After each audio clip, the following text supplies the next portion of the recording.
please, don't lift my skirt," she begged, her voice trembling as blood seeped through the fabric.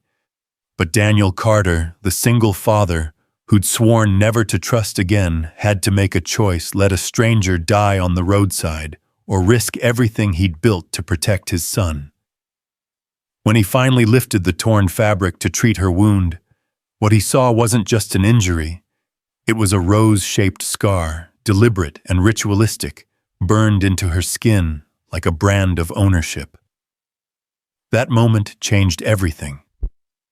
Friends, if you're watching from Seattle, Portland, New York, or anywhere across this beautiful country, comment your city below. I want to know how far this story travels. Now let me tell you how one act of compassion shattered a carefully guarded life. The October rain fell in sheets across the Oregon countryside, turning the winding mountain road into a river of mud and fallen leaves. Daniel Carter gripped the steering wheel of his pickup truck, squinting through the windshield, as the wipers fought a losing battle against the downpour. Beside him, 8-year-old Ethan pressed his nose against the passenger window, his breath fogging the glass. "Dad, when will the rain stop?" Ethan asked, his voice small and tired. "Soon, buddy. We're almost home." Daniel's voice carried the practiced patience of single parenthood, though exhaustion pulled at every word. They'd spent the day in Portland, selling his handcrafted furniture to a boutique that barely paid enough to cover gas and groceries. Another month of scraping by, another month of wondering if he was failing his son. The headlights swept across the road as they rounded a sharp curve, and suddenly Ethan screamed, "Dad, stop!" Daniel slammed the brakes, the truck fishtailing on the wet asphalt, before coming to a halt, mere feet from a figure crumpled on the roadside. Through the rain-blurred windshield, he could make out a young woman, her dark hair plastered to her face, a torn dress clinging to her trembling form. "Stay in the truck," Daniel commanded, his carpenter's hands already reaching for the door handle. "But Dad—" "Stay here, Ethan. Lock the doors." Daniel stepped into the storm, instantly soaked by the cold rain. The woman lay half in the ditch, half on the gravel shoulder, her body curled protectively around itself. As he approached, she lifted her head, and even in the dim light from his truck's headlights, he could see the terror in her eyes, deep brown, almost black, like polished mahogany. "Please," she whispered, her accent carrying a hint of something European refined despite her obvious distress. "Please help me." Daniel knelt beside her, his hands hovering uncertainly. "Are you hurt? What happened?" I fell. My ankle." And she tried to sit up and cried out in pain, her hand clutching her side where her dress was torn and darkened with what looked like blood. "We need to get you to a hospital," Daniel said, already calculating the 40-minute drive to the nearest emergency room. "No." The word exploded from her with such force that Daniel rocked back on his heels. "No hospitals. Please, I can't. They'll find me." "Who will find you?" But even as he asked, Daniel felt the familiar weight of someone else's secrets pressing down on him. He'd come to Cedar Falls to escape complications, to build a simple life for him and Ethan after Sarah's death. The last thing he needed was someone else's trouble. The woman's eyes rolled back and she slumped forward. Daniel caught her before she hit the ground, and as he did, her dress shifted, revealing a long gash along her ribs. But that wasn't what made his breath catch. Just above the wound, etched into her skin, with terrible precision, was a scar in the shape of a rose. Intricate petals and thorns rendered in raised pink tissue. "Jesus," he breathed. A small knock on the truck window made him look up. Ethan had rolled down the window a crack, his eyes wide with concern. "Dad, is she okay?" Daniel looked down at the unconscious woman in his arms, then back at his son's worried face. Every instinct screamed at him to leave her here, call 911, Let someone else deal with whatever trauma had brought her to this road. But the rain was getting harder, and she was bleeding, and Ethan was watching with those eyes that still believed his father could fix anything. "Help me get her in the truck," Daniel called out, decision made. Together, they managed to lift her into the back seat. She stirred once, mumbling something in what sounded like Italian, before falling silent again. Daniel drove the remaining 10 miles to their cabin, with white knuckles checking the rearview mirror every few seconds, half expecting to see pursuing headlights. Their home sat at the end of a dirt road, a 2-story log cabin Daniel had built with his own hands in the years after Sarah's death. It was their sanctuary, their fortress against a world that had taken too much from them already. Now he was bringing a stranger inside, and the weight of that decision sat heavy in his chest. "Ethan, run inside and get the first aid kit from the bathroom," Daniel instructed as he carried the woman through the front door. "And bring towels." He laid her on the couch, and in the warm light of their living room, he got his first real look at her. She was young, maybe 25, with delicate features that spoke of good breeding, despite her current state. Her dress, though torn and muddy, was clearly expensive, the kind of thing Sarah used to admire in store windows they could never afford. Ethan returned with supplies, and Daniel set to work cleaning the wound on her side. It wasn't as bad as he'd feared, a deep scratch rather than a gash, though it would need bandaging. As he worked, she stirred her eyes, fluttering open. "Where?" she began, then tensed, trying to sit up. "Easy," Daniel said, pressing her gently back down. "You're safe. You're in my home. I'm Daniel, and this is my son, Ethan."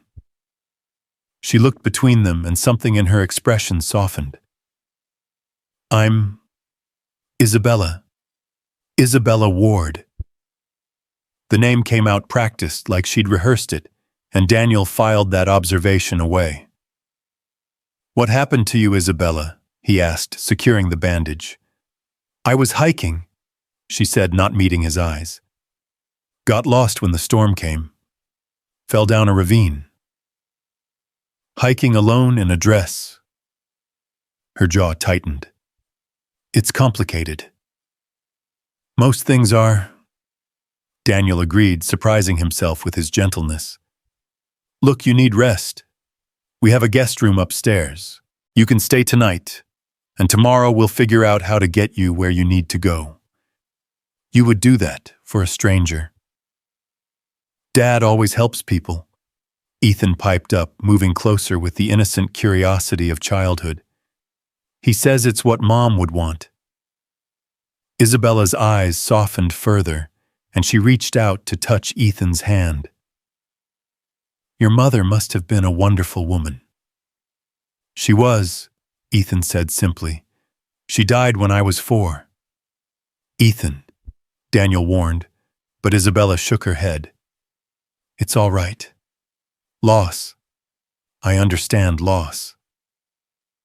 Something in the way she said it made Daniel look at her more closely. Despite the mud and rain, despite the wound and the fear, there was a dignity to her bearing, a way of holding herself, that spoke of different worlds, different rules. "The guest room's upstairs," he said, standing. "Can you walk?" She tried to stand, and immediately swayed.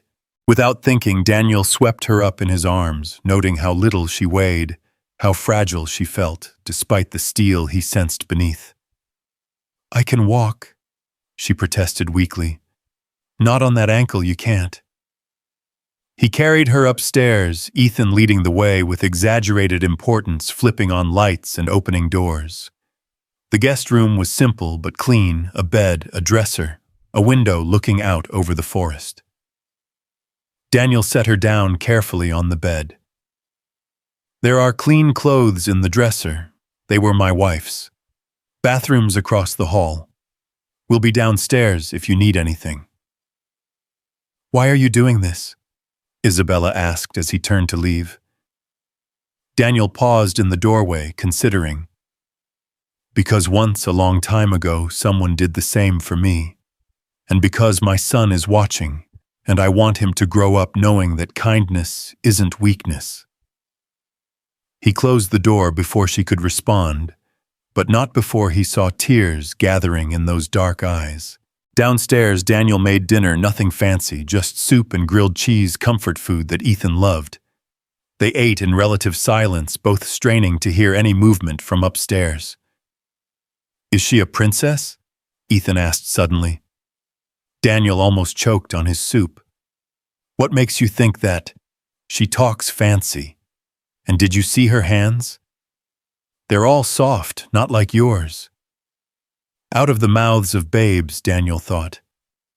"I don't think she's a princess, buddy. Maybe she's running away from an evil stepmother." Ethan continued, warming to his theme. "Or a dragon. Or maybe she just needs help," Daniel said gently. "Not every story is a fairy tale." But even as he said it, he thought of that rose scar, deliberate and cruel, and wondered what kind of story they'd stumbled into. After dinner, while Ethan did his homework, Daniel found himself standing at the window watching the rain. His reflection stared back 35 years old. Brown hair, going gray at the temples, shoulders broad from years of physical work, hands scarred from countless hours with wood and tools. He'd built a life here, careful and deliberate, each board and nail placed with intention. Now this woman Isabella, if that was even her real name, threatened to upset the delicate balance he'd created. A soft footstep on the stairs made him turn. Isabella stood there wearing one of Sarah's old sweaters and jeans that were too long for her. The casual clothes only emphasized her otherworldly quality, like a Renaissance painting, dressed in modern clothing. "I wanted to thank you properly," she said, limping toward him. "You should be resting." "I've rested enough." She paused by the fireplace, running her fingers along the mantel he'd carved. "This is beautiful work." "It's what I do. I'm a carpenter." "An artist," she corrected. "There's a difference between someone who works with wood and someone who understands it, who can see what it wants to become." The insight was unexpected, accurate in a way that made him uncomfortable. "You know about woodworking. I know about art, about creation." She turned to face him fully. "I know you have questions." "A few," Daniel admitted. "Starting with who you're running from." Isabella's hand moved unconsciously to her side where the rose scar hid beneath the sweater. "Have you ever been owned, Mr. Carter?" "Daniel. And no. Then you wouldn't understand." She moved to the window, looking out at the rain-soaked forest. "I grew up in a world where everything was decided for me. What I wore, what I studied, who I would marry. Even my body was marked as property, branded like cattle, to show I belonged to someone else." "The rose," Daniel said quietly. She nodded, not turning around. "A family tradition, they called it. Every woman who marries into the Medici family receives one on her 18th birthday, to show she's been chosen." "Medici like the Italian?" "Yes." Her voice was bitter. "Old money, old traditions, old cruelties dressed up as honor. I was promised to Alessandro when I was 5 years old. Our families signed contracts, exchanged gifts. My life was currency in a transaction between empires." Daniel felt Ethan approaching before he heard him, that parental sixth sense that develops when you're raising a child alone. His son appeared in the doorway, homework abandoned, drawn by adult voices and the mystery of their guest. "You should be in bed, buddy," Daniel said. "But Dad—" "It's all right," Isabella interrupted, turning from the window with a smile that transformed her face. "I was just telling your father about where I come from. Would you like to hear?" Ethan nodded eagerly, and before Daniel could protest, Isabella had settled on the couch with Ethan beside her, looking for all the world like a big sister about to tell a bedtime story. "I come from a place where there are castles," she began, her voice taking on a storytelling cadence. Not fairy tale castles, but real ones made of stone and secrets. Where I lived, there were gardens full of roses, every color you can imagine. Even blue, Ethan asked. Especially blue. They were created by my grandmother, bred over generations to achieve the perfect shade of midnight.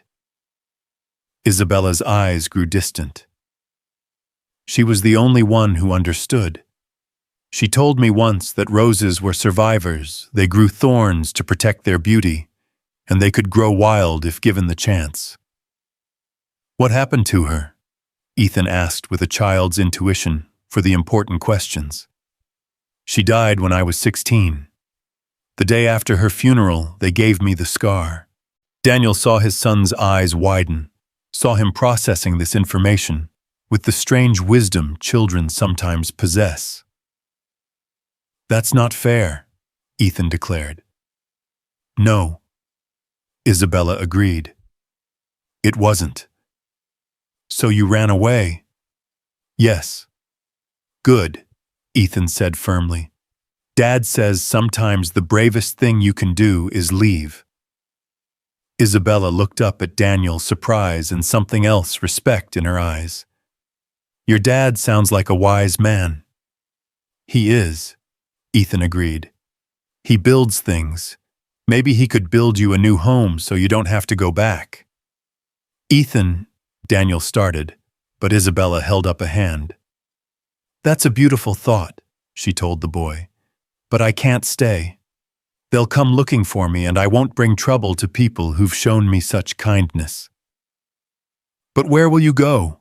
Ethan persisted. I don't know, Isabella admitted. I have some money hidden away, money my grandmother left me that they don't know about. I thought I could disappear into America, become someone new, but it's harder than I imagined. Every shadow makes me jump, every stranger could be one of their people. Daniel watched this exchange, watched how naturally Isabella related to his son, how Ethan had dropped his usual shyness around strangers. There was something about her that invited trust, despite the obvious lies and half-truths in her story. It's late, he said finally. Ethan, bed. Now. But Dad, I'll still be here tomorrow, Isabella promised. We can talk more then. Ethan hugged her, actually hugged her, this woman they'd known for mere hours before heading upstairs. Daniel watched him go, then turned back to Isabella. You're good with him, he said. He's easy to be good with. You've raised him well. I've done my best. It hasn't always been enough. It's more than some get. She stood wincing slightly. I should go back upstairs. Let you have your evening. Isabella, if that's really your name. It's not, she admitted. But it's who I need to be now. Whoever you are, you're safe here tonight. But tomorrow. Tomorrow I'll leave. I promise. I won't endanger your son. She limped toward the stairs, and Daniel found himself speaking before he could stop himself. The ankle's worse than you're letting on, isn't it? She paused. It'll heal. I could tape it properly. I've had enough injuries over the years to know my way around a sprain. Why do you keep helping me? Daniel considered the question. Honestly, I don't know. Maybe because you remind me that there's still mystery in the world. I've spent 4 years making everything predictable safe. Maybe I missed the unexpected. Be careful what you wish for, Isabella said softly. The unexpected has a way of changing everything. She climbed the stairs slowly, favoring her injured ankle, and Daniel stood in his living room listening to the rain and wondering what he'd invited into their lives. Later, after checking on Ethan and ensuring all the doors were locked, a precaution he rarely took in Cedar Falls, Daniel sat at his workbench in the garage, running his hands over a piece of cherry wood he'd been saving for something special. The grain was complex, full of hidden patterns that would only emerge with patient work. His phone buzzed. A text from Marcus, his friend from town. Heard you had some excitement on the mountain road. Everything okay? News traveled fast in Cedar Falls. Daniel typed back, all good. Just helped someone with car trouble. In this weather, you're a better man than me. Daniel set the phone aside without responding. Through the garage window, he could see the guest room window glowing softly. Was she asleep, or was she like him, lying awake, wondering what morning would bring? He thought about the rose scar, about ownership and cruelty disguised as tradition. He thought about Sarah, how she'd escaped her own family's expectations to marry a carpenter, how happy they'd been in their brief time together. He thought about choices, the ones we make and the ones made for us. A soft cry from upstairs sent him running. He found Isabella sitting up in bed, eyes wide with terror, hands clutching the sheets. Just a nightmare, she gasped. I'm sorry, I didn't mean to wake you. You didn't. I was up. He sat on the edge of the bed, careful to maintain distance. Want to talk about it? The same dream I've had for months. They find me, drag me back. The wedding continues as planned, and I disappear into a life that isn't mine. That's not going to happen. You don't know these people, what they're capable of. Maybe not. But I know you made it this far. That takes strength. She laughed bitterly. Strength, I ran. That's all. I'm a coward who couldn't face her destiny. Bullshit. The profanity surprised them both. Sorry, but that's what it is. Destiny isn't something handed down by others.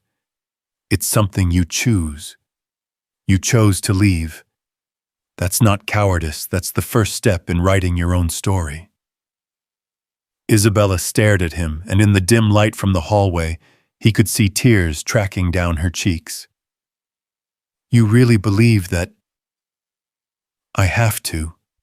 It's how I survived losing Sarah. By choosing to keep going, to raise Ethan, to build something new. Every day is a choice. I don't even know how to be Isabella Ward.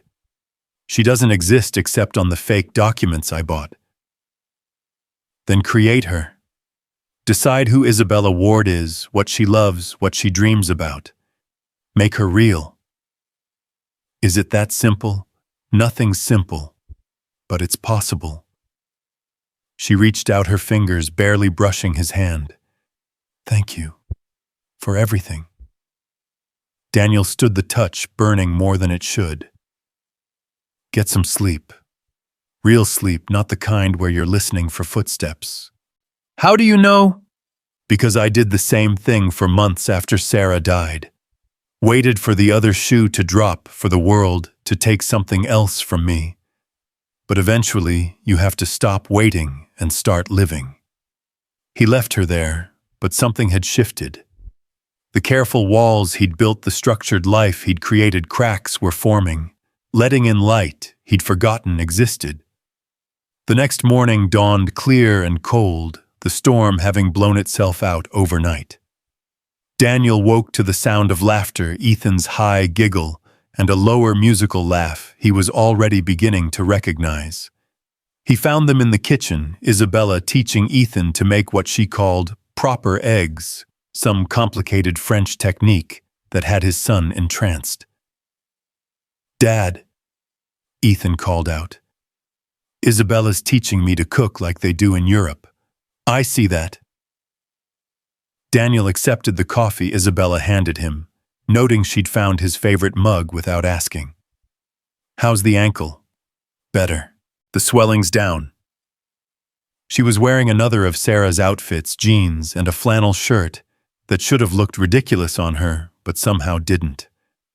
I should leave today. You've done enough. Where will you go? South, maybe. California. Somewhere warm where I can disappear into the crowd. Isabella's an artist too, Dad, Ethan announced. She draws and paints and everything. Is that so? Isabella blushed. I studied art history. It was the one thing they let me choose for myself. Show him your sketch, Ethan demanded. Reluctantly, Isabella produced a piece of paper, a napkin actually, that she'd drawn on while Ethan ate breakfast. It was a perfect rendering of the view from their kitchen window, the forest captured in economical lines that somehow conveyed both detail and emotion. "This is extraordinary," Daniel said. "It's just a sketch." "No, it's not. I know craftsmanship when I see it. This is skill." Their eyes met over the napkin, and Daniel felt that dangerous pull again, stronger than before. Isabella looked away, first turning back to the stove. "The eggs are ready," she said brightly. Ethan set the table. They ate breakfast like a family, and Daniel tried not to think about how natural it felt, how right. Ethan chattered about school, about his friend Tommy's new bike, about the art project he was working on. Isabella listened with genuine interest, asking questions that showed she was really paying attention. "I should check the news," Daniel said, finally reaching for his tablet. "See if the roads are clear." The local news loaded, and there it was, third story down, "Missing Heiress International Search Continues." Daniel's coffee cup froze halfway to his mouth. The photo was professional, posed, but unmistakable. Lady Rosalind Ashworth, daughter of fashion magnate Lord Edmund Ashworth, missing for 5 days. Last seen in Seattle, believed to be traveling south. Isabella Rosalind had gone very still. "Dad, what's wrong?" Ethan asked. Daniel turned the tablet face down. "Nothing, buddy. Why don't you go get ready for school?" "But it's Saturday." "Then go watch cartoons in the living room." Ethan looked between them, sensing the sudden tension, but obediently left the kitchen. "Rosalind Ashworth," Daniel said quietly. She didn't deny it. "I told you Isabella Ward was new. Fashion royalty. Your father owns everything." "Yes, and he's promised me to Alessandro Medici, whose family owns the other half of everything. Together they'll create an empire. Using you as the bridge. The breeding stock, more like." The bitterness was sharp enough to cut. "I'm 25 years old, and I've never chosen anything for myself except to run." Daniel stood pacing to the window. "They'll track you here eventually. Credit cards, cameras. I used cash, stayed off main roads. But you're right. They'll find me." "How much time do you have?" "Days, maybe. A week at most." Daniel turned to face her. "Then we need a plan." "We..." Rosalind's eyes widened. "Daniel, you can't involve yourself in this. You have Ethan to think about." "I am thinking about him. About what kind of man I want him to become. The kind who helps or the kind who looks away. This isn't your fight." "Maybe not. But you're sitting in my kitchen wearing my wife's clothes, teaching my son to make French eggs. Like it or not, I'm already involved." Rosalind stood, moving closer to him. "You don't understand what you're risking. These people have money power connections. They could destroy your life with a phone call. My life's already been destroyed once. I survived. I'll survive again if I have to." "Why?" The word came out as barely a whisper. "Why would you do this for me?" Daniel looked at her. Not the heiress, not the runaway, but the woman standing in his kitchen with courage and fear battling in her eyes. "Because everyone deserves a chance to choose their own life," he said. "And because..." He stopped, unwilling to voice what he was only beginning to understand himself. "Because what, Okam? Because you make Ethan laugh. He hasn't laughed like that since Sarah died." It wasn't the whole truth, but it was enough. Rosalind's eyes filled with tears she didn't let fall. "I'll bring them here," she said. "Your sanctuary will be ruined. Then we make sure they don't find you here. We've got a few days. Let's use them." To do what? To make Isabella Ward real. To create a trail that leads away from here. To give you a chance at the life you're choosing. You'd do that. I'm a carpenter, Daniel said with a slight smile. I build things. Let me help you build a new life. Before she could respond, Ethan burst back into the kitchen. There's a car coming up the drive. Daniel and Rosalind froze, then Daniel moved quickly to the window. A familiar beaten pickup truck bounced up the dirt road. It's just Marcus, he said, relief flooding through him. My friend from town. I should go upstairs, Rosalind said. No, stay. If we're going to sell Isabella Ward, we start now. Marcus knocked and entered without waiting for an answer, as he'd been doing for years. He was Daniel's opposite, in many ways short, where Daniel was tall, round, where Daniel was lean, cheerful, where Daniel was serious. Danny boy, he boomed. Then stopped short at the sight of Rosalind. Oh, hello. Marcus, this is Isabella. Isabella Marcus. He runs the hardware store in town and thinks that gives him the right to know everyone's business. Guilty as charged. Marcus grinned, extending his hand. And you are a friend, Rosalind said, shaking his hand with a smile that was perfectly calibrated, friendly, but not too friendly, open, but not revealing. Daniel helped me when my car broke down in the storm. Some storm, wasn't it? Where's your car now? Towed to Portland, Daniel said smoothly. She's staying with us until it's fixed. Marcus's eyebrows rose slightly at us, but he didn't comment. Well, any friend of Daniel's and all that. You picked a good one to break down near. Daniel here's got a hero complex. I've noticed, Rosalind said, glancing at Daniel with something that might have been fondness. Actually, Marcus, your timing's perfect, Daniel said. Isabella's an artist looking for work. Know anyone who needs help? Marcus studied Rosalind more carefully. What kind of art? Painting, sketching, design work. I studied in Florence. Fancy. Well, Janet at the community center's been looking for someone to teach art classes, and the Riverside Inn needs someone to redesign their lobby. They got a bad review online about looking dated. Might be something there. That would be wonderful, Rosalind said, and the gratitude in her voice was real.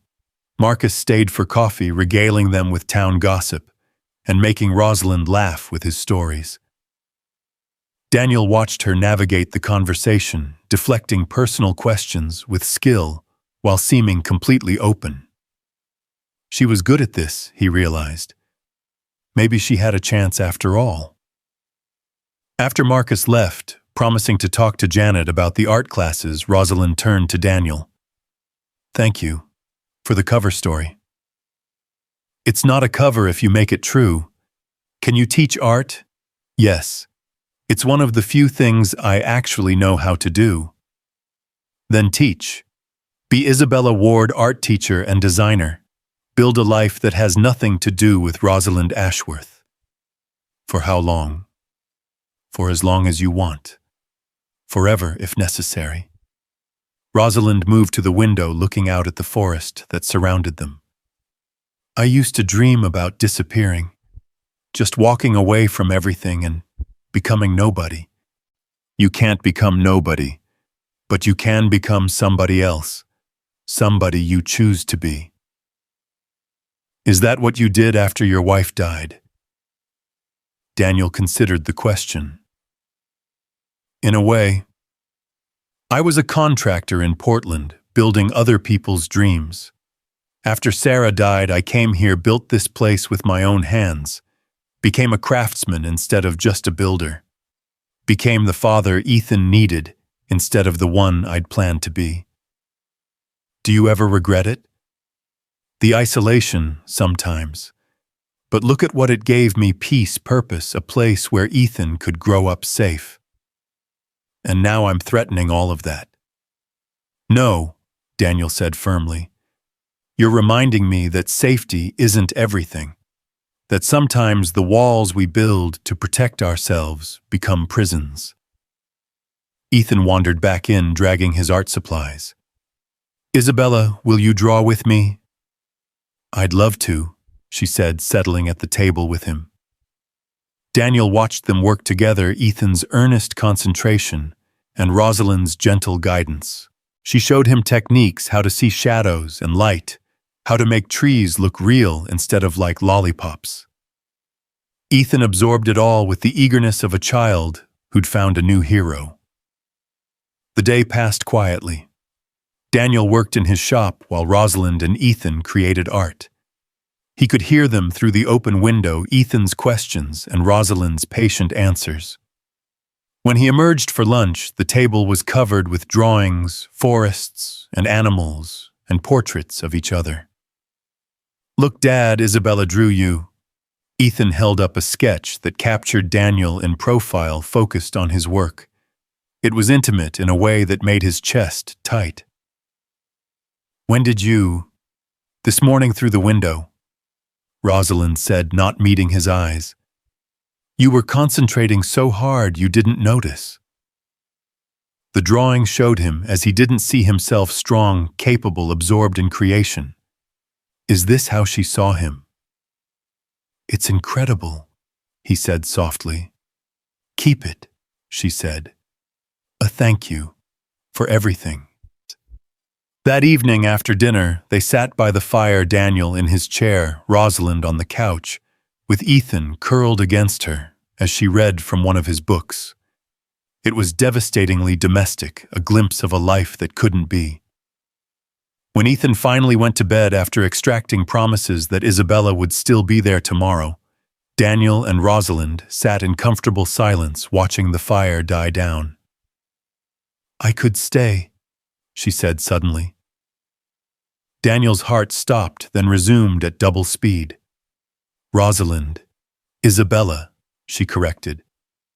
"Rosalind Ashworth is dead. She died on a mountain road in Oregon. Isabella Ward could stay, teach art, make a life here." "You're talking about forever." "I'm talking about choosing.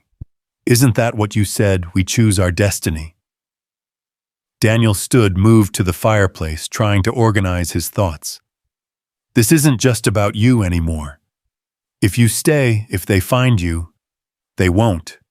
I'll be careful. I'll become Isabella so completely that even I forget who I was." "And Ethan? What happens when what? When he gets attached, he already is. So am I."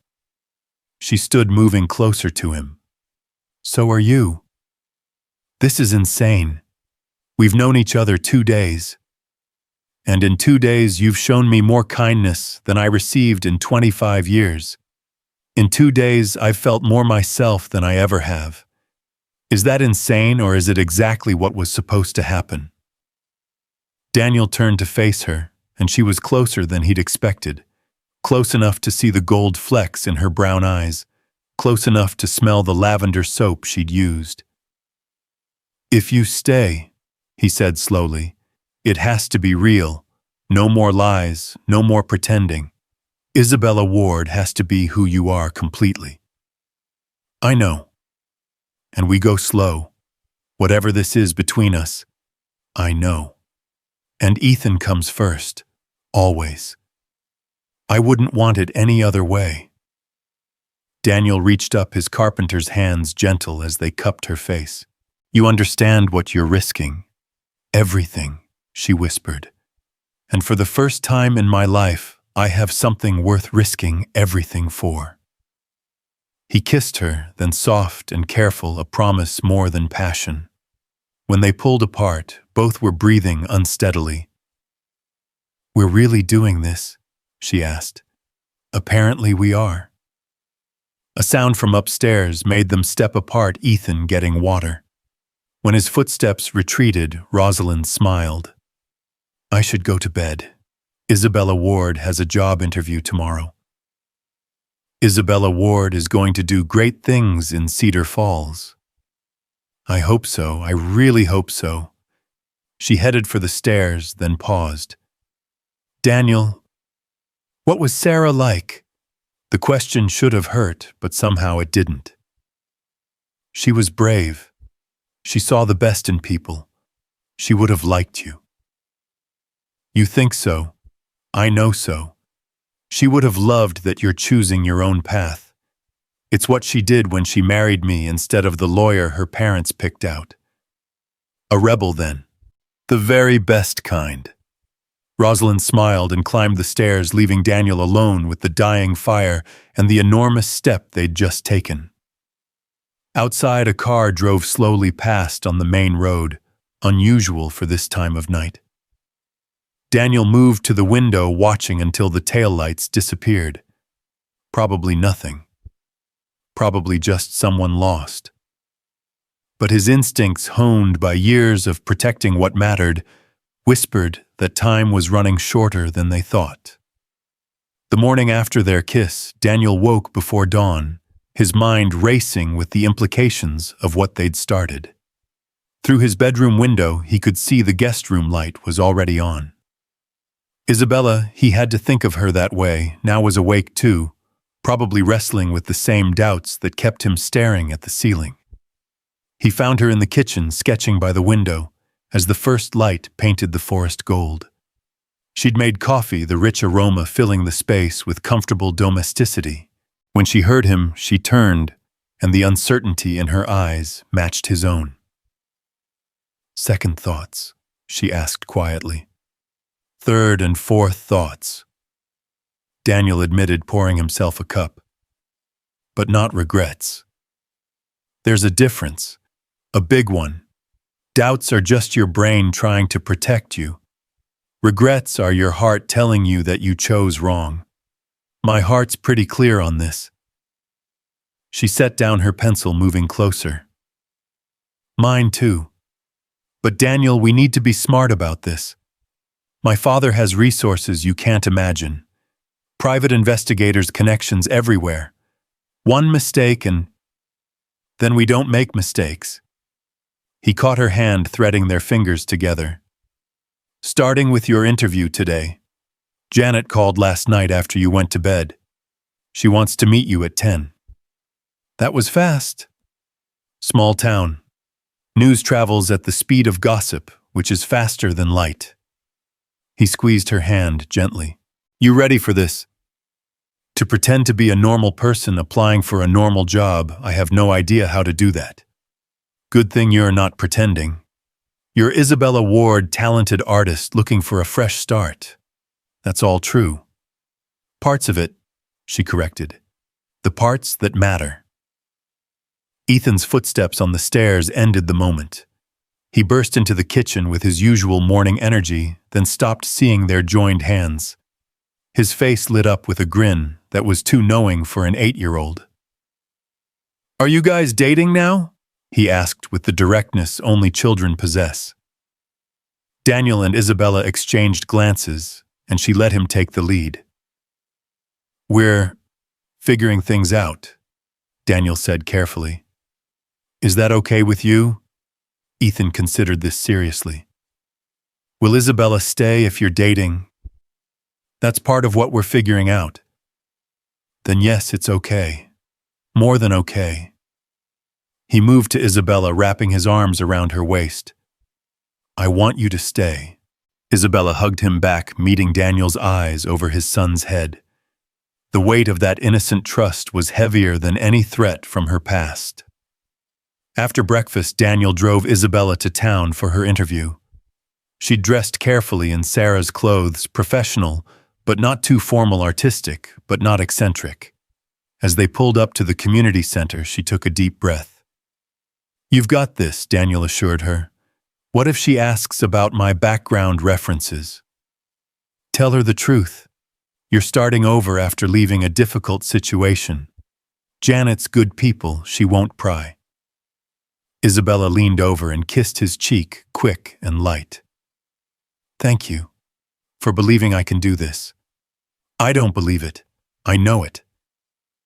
Daniel waited in the truck, watching through the window, as Isabella met Janet, a woman in her 60s with silver hair and an easy smile. Within minutes, they were laughing about something, Isabella's hands moving animatedly as she talked. The transformation was remarkable. Gone was the terrified woman from the roadside, replaced by someone confident, capable, alive. 40 minutes later, Isabella emerged, trying to contain her smile until she reached the truck. The moment the door closed, she let out a whoop of joy. "I got it. I start Monday. Never doubted it for a second." Daniel grinned, caught up in her excitement. What convinced her? I showed her my portfolio. I had some photos on my phone of my work from before. She especially loved a mural I designed for a children's hospital in Milan. Isabella's smile dimmed slightly. One of the few things they let me do that actually mattered. "Hey," Daniel said, catching her chin gently. "That was Rosalind's work. But Isabella gets to build on it, make it into something more." "When did you become so wise about identity?" "About 4 years ago, when I had to figure out who Daniel Carter was without Sarah Carter." They drove to the hardware store next, where Marcus had arranged a meeting with the Riverside Inn owner. Isabella charmed him within minutes, sketching design ideas on a napkin as they talked. By lunch, she had 2 jobs and the beginning of a life. "We should celebrate," Daniel said as they left the inn. Lunch at Murphy's. Murphy's Diner was the heart of Cedar Falls, where everyone eventually ended up. As they entered, Daniel noticed how Isabella unconsciously pressed closer to him, anxiety flickering across her features at the crowded space. "It's okay," he murmured. "Small town, remember? These are all neighbors." They found a booth in the back, and Isabella slowly relaxed as no one paid them particular attention beyond friendly nods. The waitress, Donna, who'd known Daniel since he'd arrived in Cedar Falls, raised an eyebrow at Isabella, but said nothing beyond taking their order. "This is nice," Isabella said, looking around at the vintage decor and comfortable chaos. "It's so normal." "That's what you wanted, right? Normal. I wanted to choose. Normal is a bonus." She played with her water glass, thoughtful. "Can I ask you something?" "Always." "What was it like when Sarah died? I know that's personal, but it's okay." Daniel leaned back, organizing his thoughts. "It was like the world ended, but everyone else kept living in it. I had to function for Ethan, had to make decisions, handle arrangements, all while feeling like I was underwater. The grief came in waves. Sometimes I could breathe. Sometimes I was drowning." "How did you survive it? Ethan, and this place?" "Building our cabin gave me purpose, something to do with my hands while my heart figured out how to beat again. Each board I placed was a choice to keep going." Isabella reached across the table, taking his hand. "Sarah was lucky to have you. I was lucky to have her, even if it wasn't long enough." "Do you think she'd be okay with this?" "With me?" Daniel turned her hand over, tracing the lines of her palm. "Sarah believed in second chances, in grabbing happiness when it showed up, not when it was convenient. So yeah, I think she'd be okay with it. She'd probably be telling me not to screw it up." Their food arrived, breaking the heavy moment. As they ate, Isabella told him about her grandmother, the only person in her old life who'd seen her as more than a commodity. "She was the rebel of her generation," Isabella explained. "Married my grandfather for love, not position, which was scandalous at the time. She's the one who taught me to paint, who encouraged me to think for myself. She sounds wonderful." She was. "When she died, I lost my only ally. That's when I knew I had to leave. Without her protection, I was just property to be transferred." The rose scar, did she know? Isabella's hand moved unconsciously to her side. "She died the day before. I've always wondered if they waited on purpose, knowing she would have fought them." The bell over the diner door chimed, and Isabella went rigid. 2 men in expensive suits had entered, scanning the room with purpose. Daniel shifted, ready to move, but the men just ordered coffee to go and left. They weren't looking for me, Isabella breathed, but her face had gone pale. No, but it's a reminder. We need to be more careful. They finished lunch quickly and headed home. Ethan's school bus would drop him off soon, and Daniel wanted to be there to return to the safety of routine. As they pulled up to the cabin, Isabella grabbed his arm. There's a car. A black sedan sat beside the house, out of place on the dirt road. Daniel's blood went cold, but then the door opened and a familiar figure emerged. Tom Bradley, Daniel muttered. County sheriff. Relax, he's a friend. Tom was everything a small-town sheriff should be, tall, steady, with kind eyes that missed nothing. He touched his hat as they got out of the truck. Daniel, ma'am. His gaze lingered on Isabella with professional interest. Heard you had some excitement the other night. Just helped someone with car trouble, Daniel said easily. That's so. Well, just wanted to check in. Been some folks asking around about a missing woman. Thought you should know. Isabella's fingers found Daniel's, squeezing tight. What kind of folks? Daniel asked. City types. Professional. Showed me a picture, asked if anyone had seen her. Young woman, dark hair, very pretty. Tom's eyes never left Isabella's face. Course, lots of young women with dark hair in the world. True enough, Daniel agreed. Tom nodded slowly. Also true that sometimes people got good reasons for not wanting to be found. And sometimes folks deserve a chance to start over without their past following them. The message was clear. Tom knew or suspected, but was choosing to look the other way. I appreciate you stopping by, Tom, Daniel said. Just doing my job, keeping the peace, making sure folks in my county are safe. He touched his hat again. Ma'am, welcome to Cedar Falls.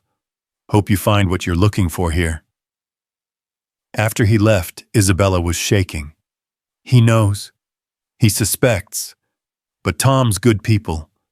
He won't say anything unless he has to.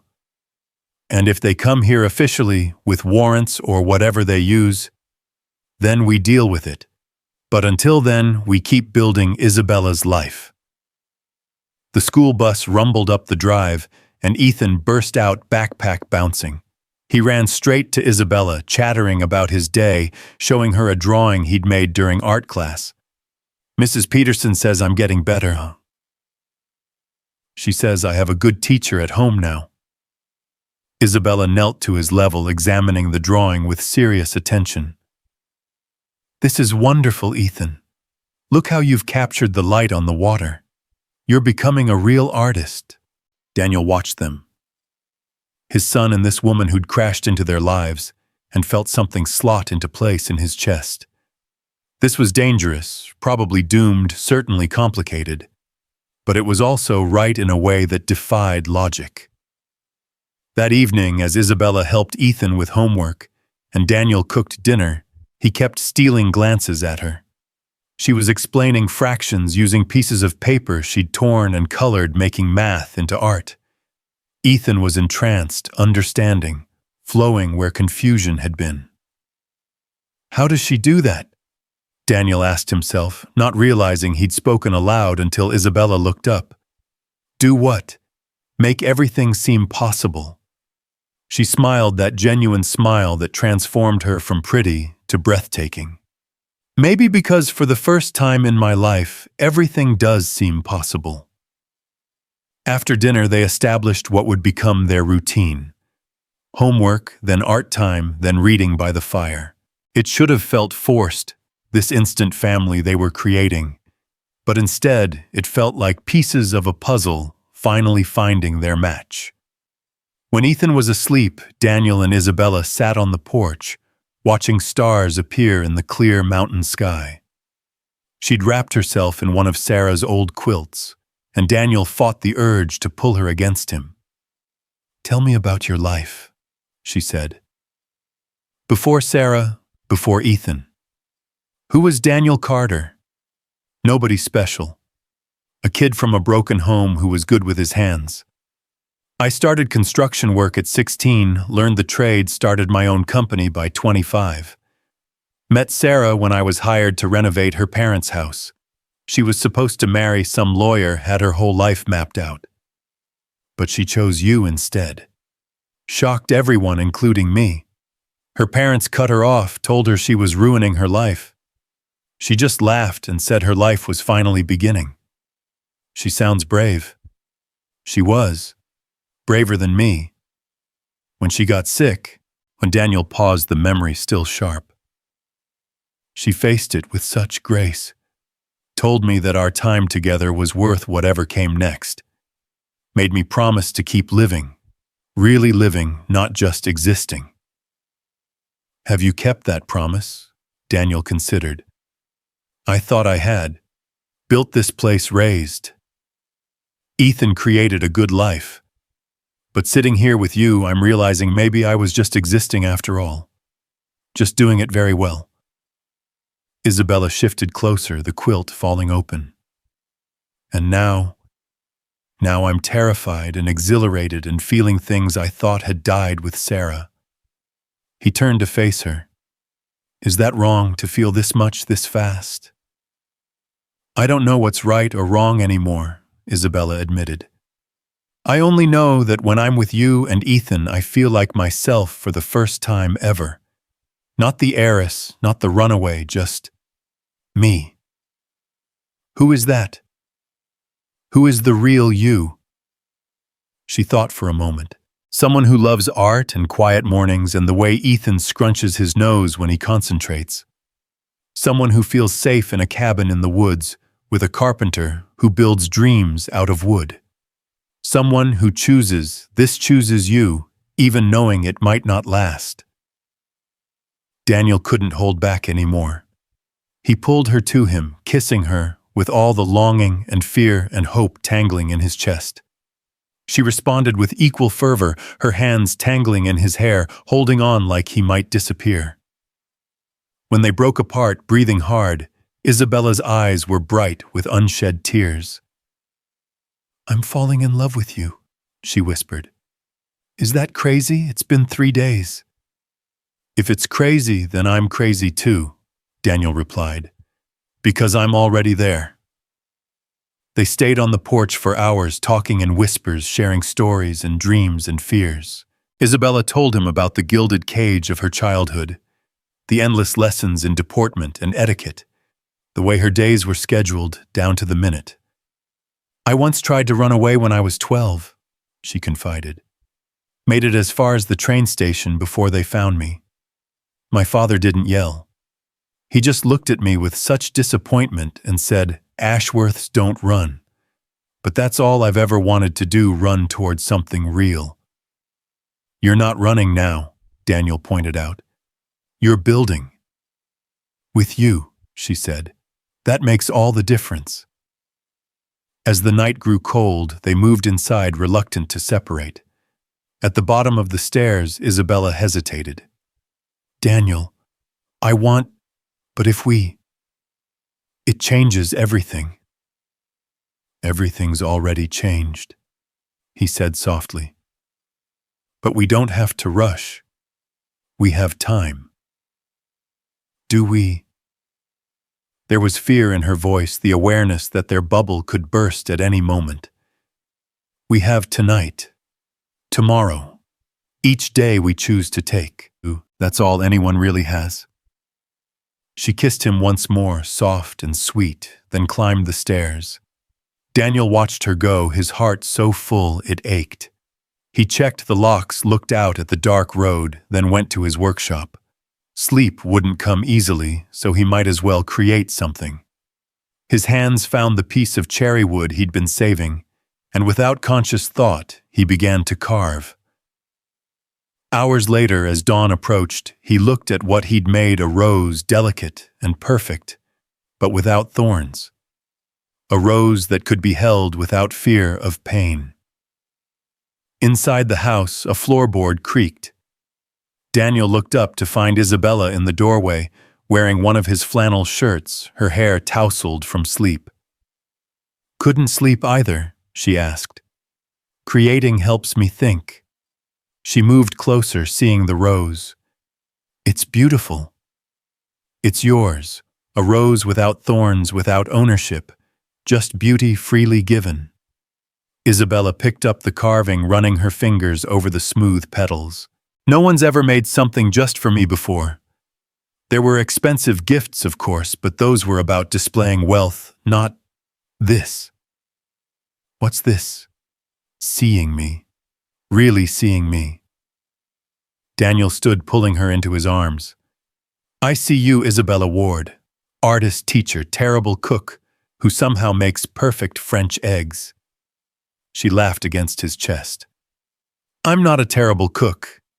You burned water yesterday." "That was an accident. You can't accidentally burn water." She pulled back, mock offended, but her eyes were dancing. "I'll have you know I make excellent pasta." "Prove it. Tomorrow night. Dinner." "Deal. But when I impress you with my culinary skills, you have to admit I'm not terrible. And if you burn the pasta, then I'll—" She considered. "I'll teach Ethan to paint your portrait, and you'll have to sit still for hours. That's supposed to be a punishment. Have you ever tried to sit completely still while an 8-year-old artist decides you need to be painted purple?" Daniel laughed, the sound echoing in the quiet workshop. "Fair point." They stood there holding each other as the sun rose, and Daniel felt the rightness of it settle into his bones. Whatever came next, whatever challenges her past threw at them, they'd face it together. A few days later, Isabella started her job at the community center. Daniel drove her to town, Ethan in the back seat, offering endless advice about teaching.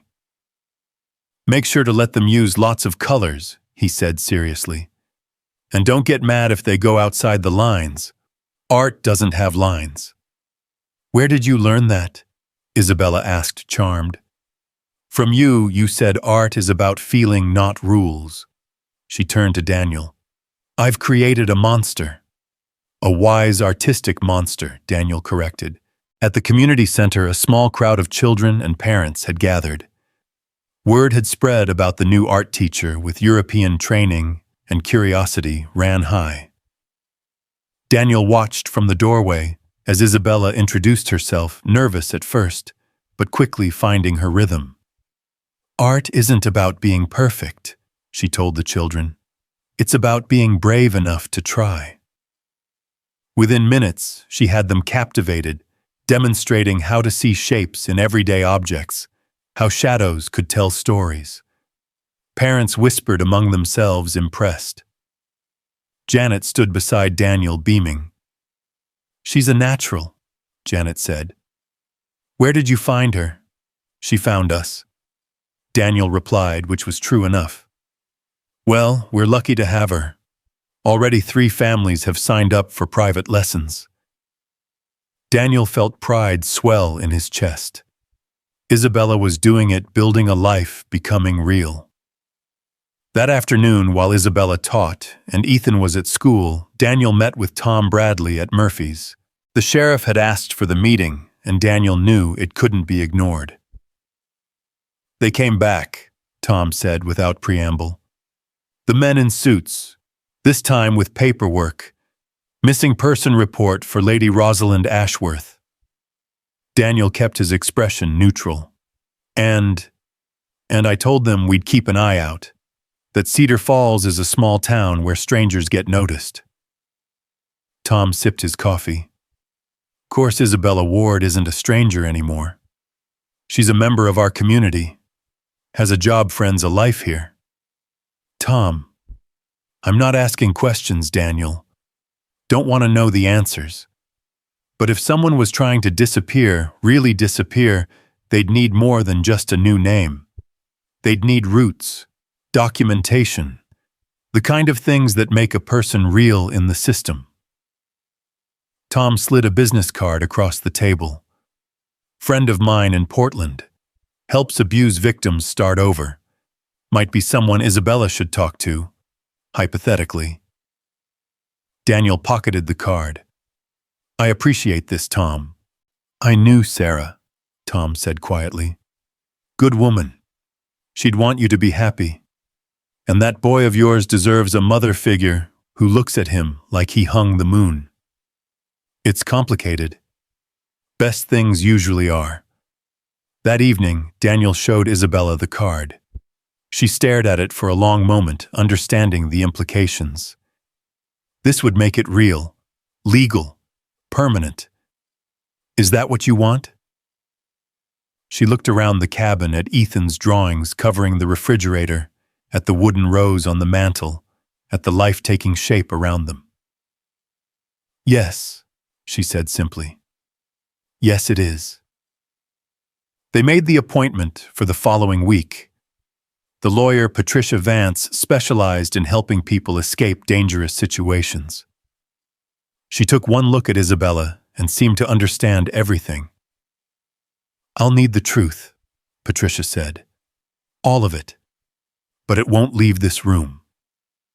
So Isabella told her story, the arranged marriage, the rose scar, the imprisonment disguised as luxury. Patricia took notes, her expression growing grimmer. The scar changes everything, she said finally. That's assault marking someone against their will. It gives us grounds for protective orders, legal separation from your family's control. But you need to understand, once we start this process, there's no going back. There's already no going back, Isabella said firmly. Then we begin. It'll take time, but I can make Isabella Ward legally bulletproof. New documentation, sealed records, the works. Your father's money won't mean anything against the law. As they left Patricia's office, Isabella was quiet. Daniel took her hand, feeling the tremor in it. Scared, terrified, but also free. For the first time, truly free. They picked up Ethan from school, and he chattered about his day, oblivious to the monumental shift happening around him. At home, Isabella cooked dinner as promised, homemade pasta, with a sauce that filled the house with the scent of basil and garlic. Okay, you're not a terrible cook, Daniel admitted as they ate. Victory, Isabella crowed, making Ethan giggle. After dinner, as they sat by the fire, Ethan asked suddenly, Isabella, are you going to be my mom now? The question hung in the air like a held breath. Isabella looked at Daniel, seeking guidance. That's complicated, buddy, Daniel said carefully. Why, you love each other, right? And Isabella loves me. And we're a family now. So why is it complicated? From the mouths of babes, Daniel thought. You're right, Isabella said suddenly. It's not complicated. I love your dad, and I love you, and if you'll have me, I'd be honored to be part of your family, officially or not. Ethan launched himself at her, wrapping his arms around her neck. Yes, yes, yes, yes. Over his son's head, Daniel met Isabella's eyes. The last walls were falling, the careful boundaries dissolving. They were all in now, completely. That night, after Ethan was asleep, Daniel found Isabella on the porch again, wrapped in the quilt that had become hers. You sure about what you said about being Ethan's mom? I've never been more sure of anything. She pulled him down beside her. I know it's fast. I know it's not conventional. But Daniel, I've lived my whole life according to other people's timelines. This feels right. Does that make sense? Perfect sense. He pulled her closer. Sarah used to say that time was just a number, that some people could be married 50 years and never really know each other, while others could meet and recognize their person instantly. Wise woman. She would have liked you, Daniel said. She would have loved how you are with Ethan, how you've brought light back into this house. I wish I could have met her. In a way you have. She's in Ethan's laugh, in the way this house welcomes people in the garden out back, that I can never quite bring myself to tend properly. Isabella was quiet for a moment. Will you show me the garden? They walked outside the moon, providing enough light to see the raised beds Sarah had built, now overgrown with weeds and volunteer plants. She loved growing things, Daniel said. Said it was hope made visible, planting something and trusting it would grow. We could restore it, Isabella suggested. Together, plant new things while honoring what she started. I'd like that. They stood in the moonlight, planning a future that seemed both impossible and inevitable. Neither saw the car parked down the road, lights off, watching. Neither knew that their time was running out faster than they imagined. But in that moment, they had each other, and that felt like enough. More than enough, it felt like everything. The next morning arrived with an unusual chill frost painting the windows, despite the calendar claiming it was still early autumn. Daniel woke with a start, some instinct prickling at the back of his neck. Isabella lay beside him. They'd finally stopped pretending there was any reason to sleep apart. Her dark hair spread across the pillow like spilled ink. He watched her breathe for a moment, memorizing the peace on her face before carefully extracting himself from the bed. The unease followed him downstairs, where he started coffee, the familiar ritual, doing nothing to calm his nerves. Through the kitchen window, the forest looked the same as always, but something felt different. Wrong. He'd learned to trust these instincts. They'd saved him more than once on construction sites over the years. You're up early. Isabella's voice came from behind him, still soft with sleep. She'd thrown on his flannel shirt from the night before, and the sight of her in his clothes in his kitchen made his chest tight with emotion. Couldn't sleep, he admitted, pulling her into his arms. Something feels off today. She tensed immediately. Did you see something? Hear something? No, just intuition, I guess. Isabella pulled back to look at his face. Your intuition has kept us safe this long. What do? We be careful. Maybe keep Ethan home from school today. He has that field trip to the science museum. He's been talking about it for weeks. Daniel wavered. The thought of disappointing his son warred with his protective instincts. You're right. We can't live in fear. But I'm driving him instead of the bus, and I'll pick him up myself. After breakfast, Daniel drove Ethan to school, watching his son bounce with excitement about the field trip. In the rearview mirror, he caught Ethan practicing the facts he'd learned about dinosaurs, preparing to impress his classmates. Dad, do you think Isabella will still be here when I get home? Ethan asked suddenly. Of course. Why would you ask that? Tommy's mom left. He said she was there one day and gone the next. I don't want Isabella to leave. Daniel's hands tightened on the steering wheel.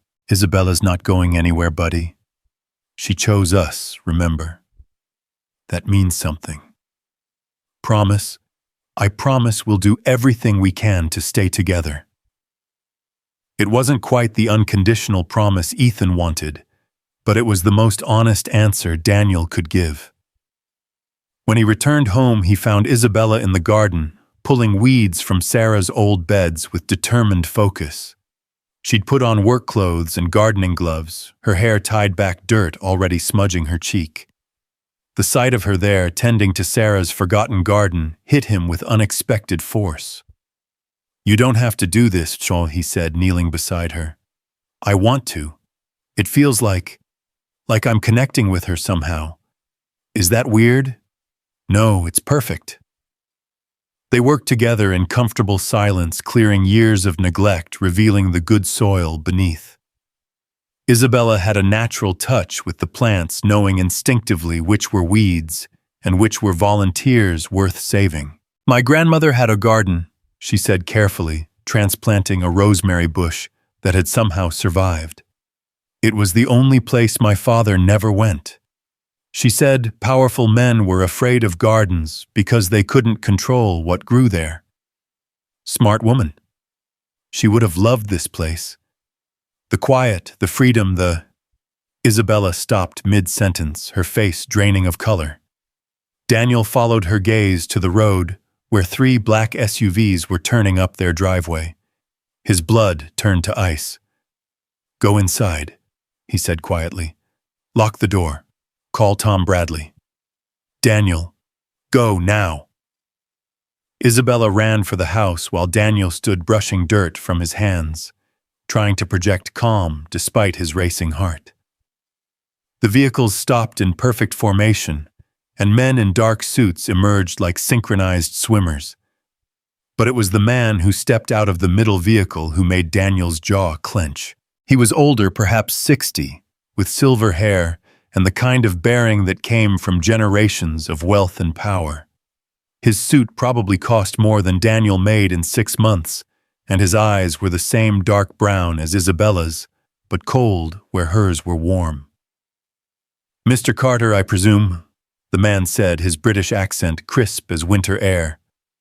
"Lord Edmund Ashworth, I believe you've been harboring my daughter." "I don't know what you're talking about," Daniel replied evenly. Lord Ashworth smiled, but it didn't reach his eyes. "Please, Mr. Carter, let's not insult each other's intelligence. I know Rosalind is here.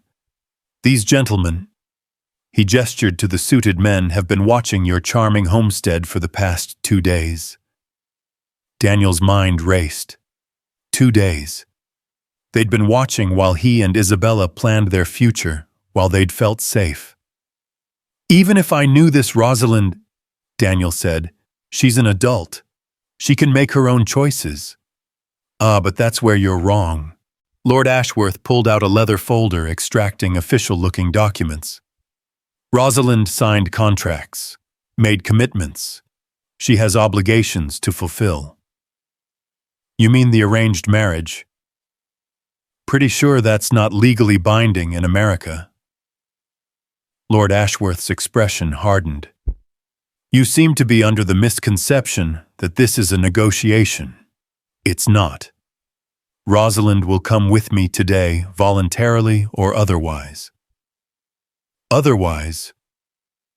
Daniel stepped forward, his carpenter's build suddenly seeming more imposing. "Are you threatening her?" "I'm stating facts. Rosalind has a life waiting for her, a magnificent life. This," he gestured dismissively at the cabin, "this is merely a childish rebellion, a temporary fantasy." The front door opened, and Isabella stepped out. She'd changed into one of her original dresses, the expensive fabric, a stark contrast to the gardening clothes she'd worn minutes before. Her chin was high, her bearing regal every inch, Lady Rosalind Ashworth. "Hello, Father," she said, her voice carrying an icy formality Daniel had never heard before. "Rosalind." Lord Ashworth's relief was visible for just a moment before his mask of control slipped back into place. "You've led us on quite a chase. I wasn't running from you. I was running to something. To this." Lord Ashworth's disdain was palpable. "A carpenter in the woods. You're worth billions, Rosalind. You have responsibilities, a legacy." "I have a life," Isabella interrupted. "For the first time, I have a real life, with real people who care about me, not my bank account or my bloodline." "Don't be dramatic. You barely know these people." "I know them better after 2 weeks than I ever knew you after 25 years. Lord Ashworth's face flushed. "Enough. Alessandro is waiting. The wedding will proceed as planned, merely delayed. You'll come now, and we'll forget this embarrassment ever happened." "No." The word hung in the air like a challenge. Lord Ashworth blinked clearly, not used to being refused. "I beg your pardon. I said no. I'm not coming with you. I'm not marrying Alessandro. I'm staying here." "With him?" Lord Ashworth's gaze swept over Daniel with obvious disgust. "This manual laborer, you'd throw away centuries of breeding of culture for this?" "Yes," Isabella said simply, Because this sees me as a person, not a prize. Because this has a son who's shown me more genuine affection in 2 weeks than I received in a lifetime of gilded cages. You always were too emotional, just like your mother. Lord Ashworth's voice turned cruel. She thought she could choose love too. Look how that ended. Isabella flinched, and Daniel moved to her side, taking her hand. The gesture seemed to enrage Lord Ashworth further. "Don't touch her," he snapped. "You have no idea what you're interfering with. The Ashworth and Medici families have agreements worth billions. Trade deals, mergers, political alliances, all dependent on this union. Then maybe you should have thought of that before treating your daughter like a commodity." Daniel said, his voice steady despite his anger. Lord Ashworth laughed, a sound like breaking glass. "Commodity? She's an Ashworth. That name means something." "It means nothing here," Daniel replied. "Here she's Isabella Ward. She teaches art to children. She makes terrible coffee but excellent pasta. She reads bedtime stories and tends gardens and chooses her own path." "Isabella Ward doesn't exist," Lord Ashworth said coldly. "She's a fiction, a fantasy, and fantasies end." A car door slammed and another figure emerged from the middle SUV. This man was younger, perhaps 30, with the kind of aggressive handsomeness that came from good genes and better styling. His Italian suit was impeccable, his smile practiced. "Rosalind Cara," he said, his accent smooth as silk. "This game has gone on long enough." "Alessandro?" Isabella breathed, shrinking against Daniel. Duke Alessandro Medici approached with the confidence of a man who'd never been denied anything. "You've had your rebellion, your little adventure, but it's time to come home." "This is my home now," Isabella said, but her voice shook. Alessandro's smile widened. "Is it? This rustic cabin, this simple man and his child, come now, Rosalind. You were made for better things." "Better?" Isabella's voice gained strength. "You mean empty, loveless, choreographed?" "I mean civilized," Alessandro replied. "You belong in ballrooms, not barns, in galleries, not community centers. You're a thoroughbred, Rosalind, not a workhorse." "Listen to yourself," Isabella said with disgust. "You're talking about me like I'm livestock." "I'm talking about you like the treasure you are," Alessandro corrected. "Worth protecting, worth preserving." "Worth owning," Isabella shot back. "That's what the rose means, isn't it? Your family's mark of ownership." Alessandro's expression darkened. "The rose is tradition, honor, something these Americans wouldn't understand." "I understand plenty," Daniel interjected. "I understand you branded her like cattle. That's not tradition, it's abuse." Alessandro turned to Daniel, his practiced charm dropping away. "You think you're her savior, her knight in shining armor? You're nothing. A nobody who got lucky when a confused, frightened girl stumbled into your life." "Maybe," Daniel agreed. "But I'm the nobody she chose." The sound of another vehicle approaching made everyone turn. Tom Bradley's sheriff's cruiser pulled up, and the sheriff himself stepped out, hand resting casually on his service weapon. "Afternoon, folks," Tom said pleasantly, though his eyes were sharp. "Got a call about a disturbance." "No disturbance, Sheriff," Lord Ashworth said smoothly. "Simply a family matter." "That's so, well, family matters can get complicated." Tom moved closer to Isabella. "Ma'am, are you here of your own free will?" "Yes," Isabella said firmly. "These men are trying to force me to leave against my wishes." "Now that does sound like a disturbance," Tom mused. "Possibly kidnapping if they try to take you." "Sheriff, you don't understand the complexities," Lord Ashworth began. "I understand the law," Tom interrupted.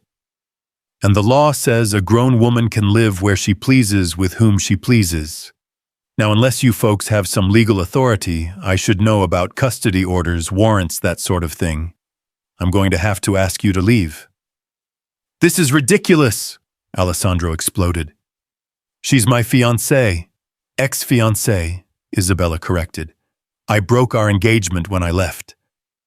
"You can't break what was forged by our families over generations. Watch me." Lord Ashworth held up a hand, silencing Alessandro. "Sheriff, surely we can resolve this without involving the authorities further. I'm willing to compensate you for your trouble." "Sir, you just attempted to bribe an officer of the law," Tom said, his friendly demeanor vanishing. "I suggest you leave now before I decide to make this official." Lord Ashworth's face went purple, but one of his men whispered urgently in his ear. After a long moment, he nodded. "Very well. We'll leave. But this isn't over, Rosalind.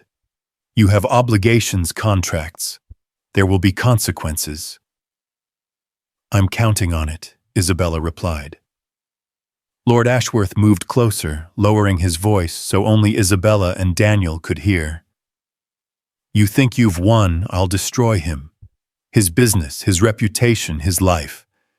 I'll take his son away. Social services are remarkably responsive to concerns about children's welfare when properly motivated." Isabella went white, but Daniel squeezed her hand. "Try it," he said quietly. "I've got nothing you can take that matters more than her freedom. We'll see about that." Lord Ashworth returned to his vehicle, Alessandro following, after one last lingering look at Isabella. The convoy of SUVs departed, leaving dust and tension in their wake. Tom Bradley waited until they were out of sight before speaking. "They'll be back." "I know," Daniel said. "With lawyers next time. Maybe private investigators. They'll dig into your life looking for leverage. There's nothing to find." Tom raised an eyebrow. "Everyone's got something, Daniel. The question is whether it's enough to matter." After Tom left with promises to keep an eye out, Daniel and Isabella stood in their suddenly quiet yard. The confrontation had lasted less than 20 minutes, but it felt like hours.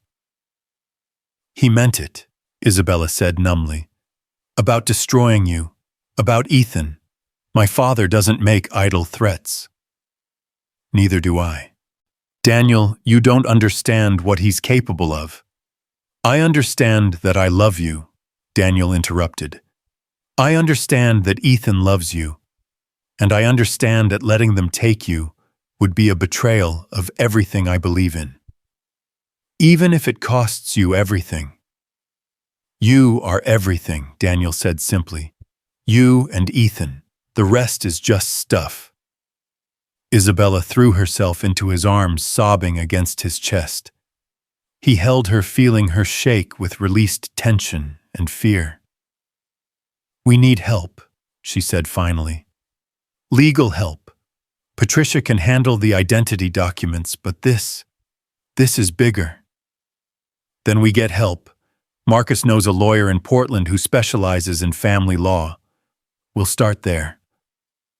They spent the rest of the afternoon making calls, building a defensive wall of legal protection. Patricia Vance promised to expedite Isabella's documentation. The family lawyer, James Chen, agreed to take their case, intrigued by the international complications. "It's fascinating," James said over speakerphone. "Arranged marriages have no legal standing here, but the financial entanglements could be complex." "Do you have any written agreements, Ms. Ward?" "Nothing I signed willingly," Isabella replied.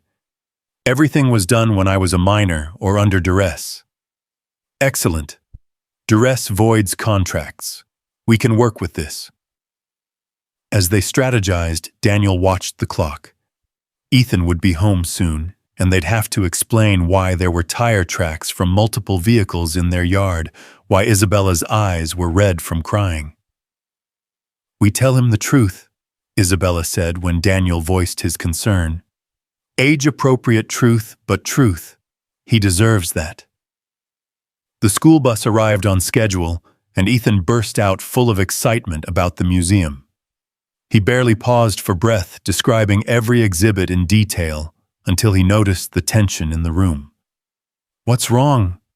His 8-year-old intuition was uncanny. Daniel and Isabella exchanged glances, then Daniel sat down, pulling Ethan onto his lap. "Remember how Isabella told you she ran away from people who weren't nice to her?"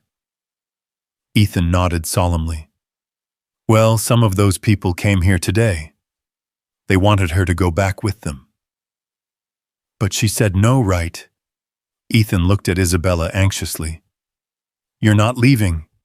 "I'm not leaving," Isabella assured him, kneeling beside them. "But they might try to cause trouble for us. We need to be careful for a while." "Like stranger danger." "Exactly like that." Ethan considered this seriously, then wrapped his arms around Isabella's neck. "I won't let them take you. I'll protect you." "Oh, sweet boy," Isabella murmured, tears starting again. "You already do, every day."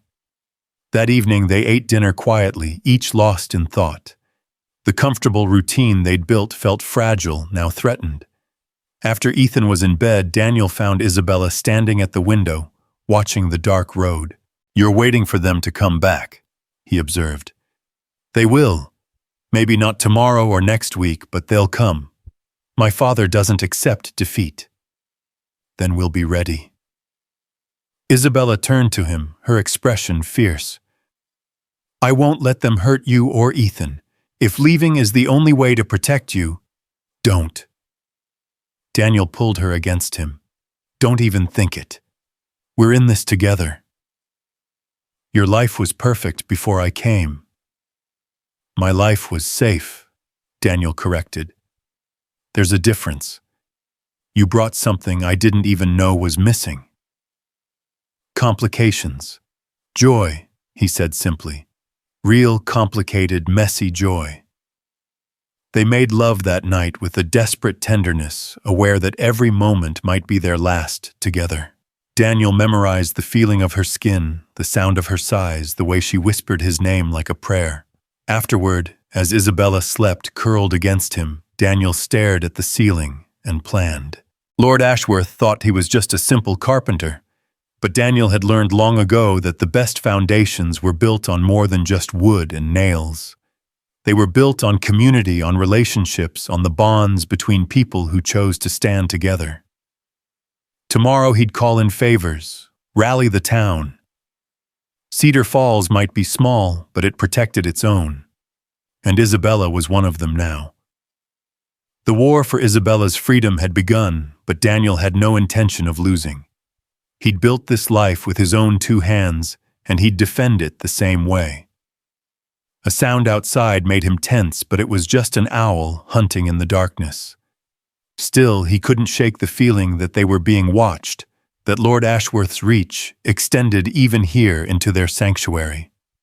"Whatever comes," he whispered into the darkness, "we'll face it." Isabella stirred, murmuring something in Italian, and Daniel held her tighter. In the morning they'd start fighting back, but tonight they had each other, and that had to be enough. The next few days passed in a blur of legal consultations and strategic planning. James Chen proved to be a brilliant ally, finding precedents and loopholes that would protect Isabella's autonomy. Patricia Vance worked overtime on the identity documents, creating a paper trail for Isabella Ward that would withstand scrutiny. But it was the town that surprised them most. Word had spread about the confrontation, and Cedar Falls closed ranks around their newest member. Janet from the community center publicly praised Isabella's teaching. The parents of her students wrote letters of support. Murphy's Diner put up a sign, "We reserve the right to refuse service to anyone who harasses our neighbors." "I've never had this," Isabella said, wonderingly, looking at the stack of support letters. "People who stand up for me without wanting anything in return." "That's what community means," Daniel explained. "We look out for each other." But Lord Ashworth wasn't idle. Private investigators appeared in town asking questions, taking photos. Someone tried to hack into Daniel's bank accounts. A social worker showed up unexpectedly, claiming they'd received a complaint about Ethan's welfare. "The house is beautiful," the social worker, Ms. Martinez, said after her inspection. "Ethan is clearly thriving. I can see no cause for concern."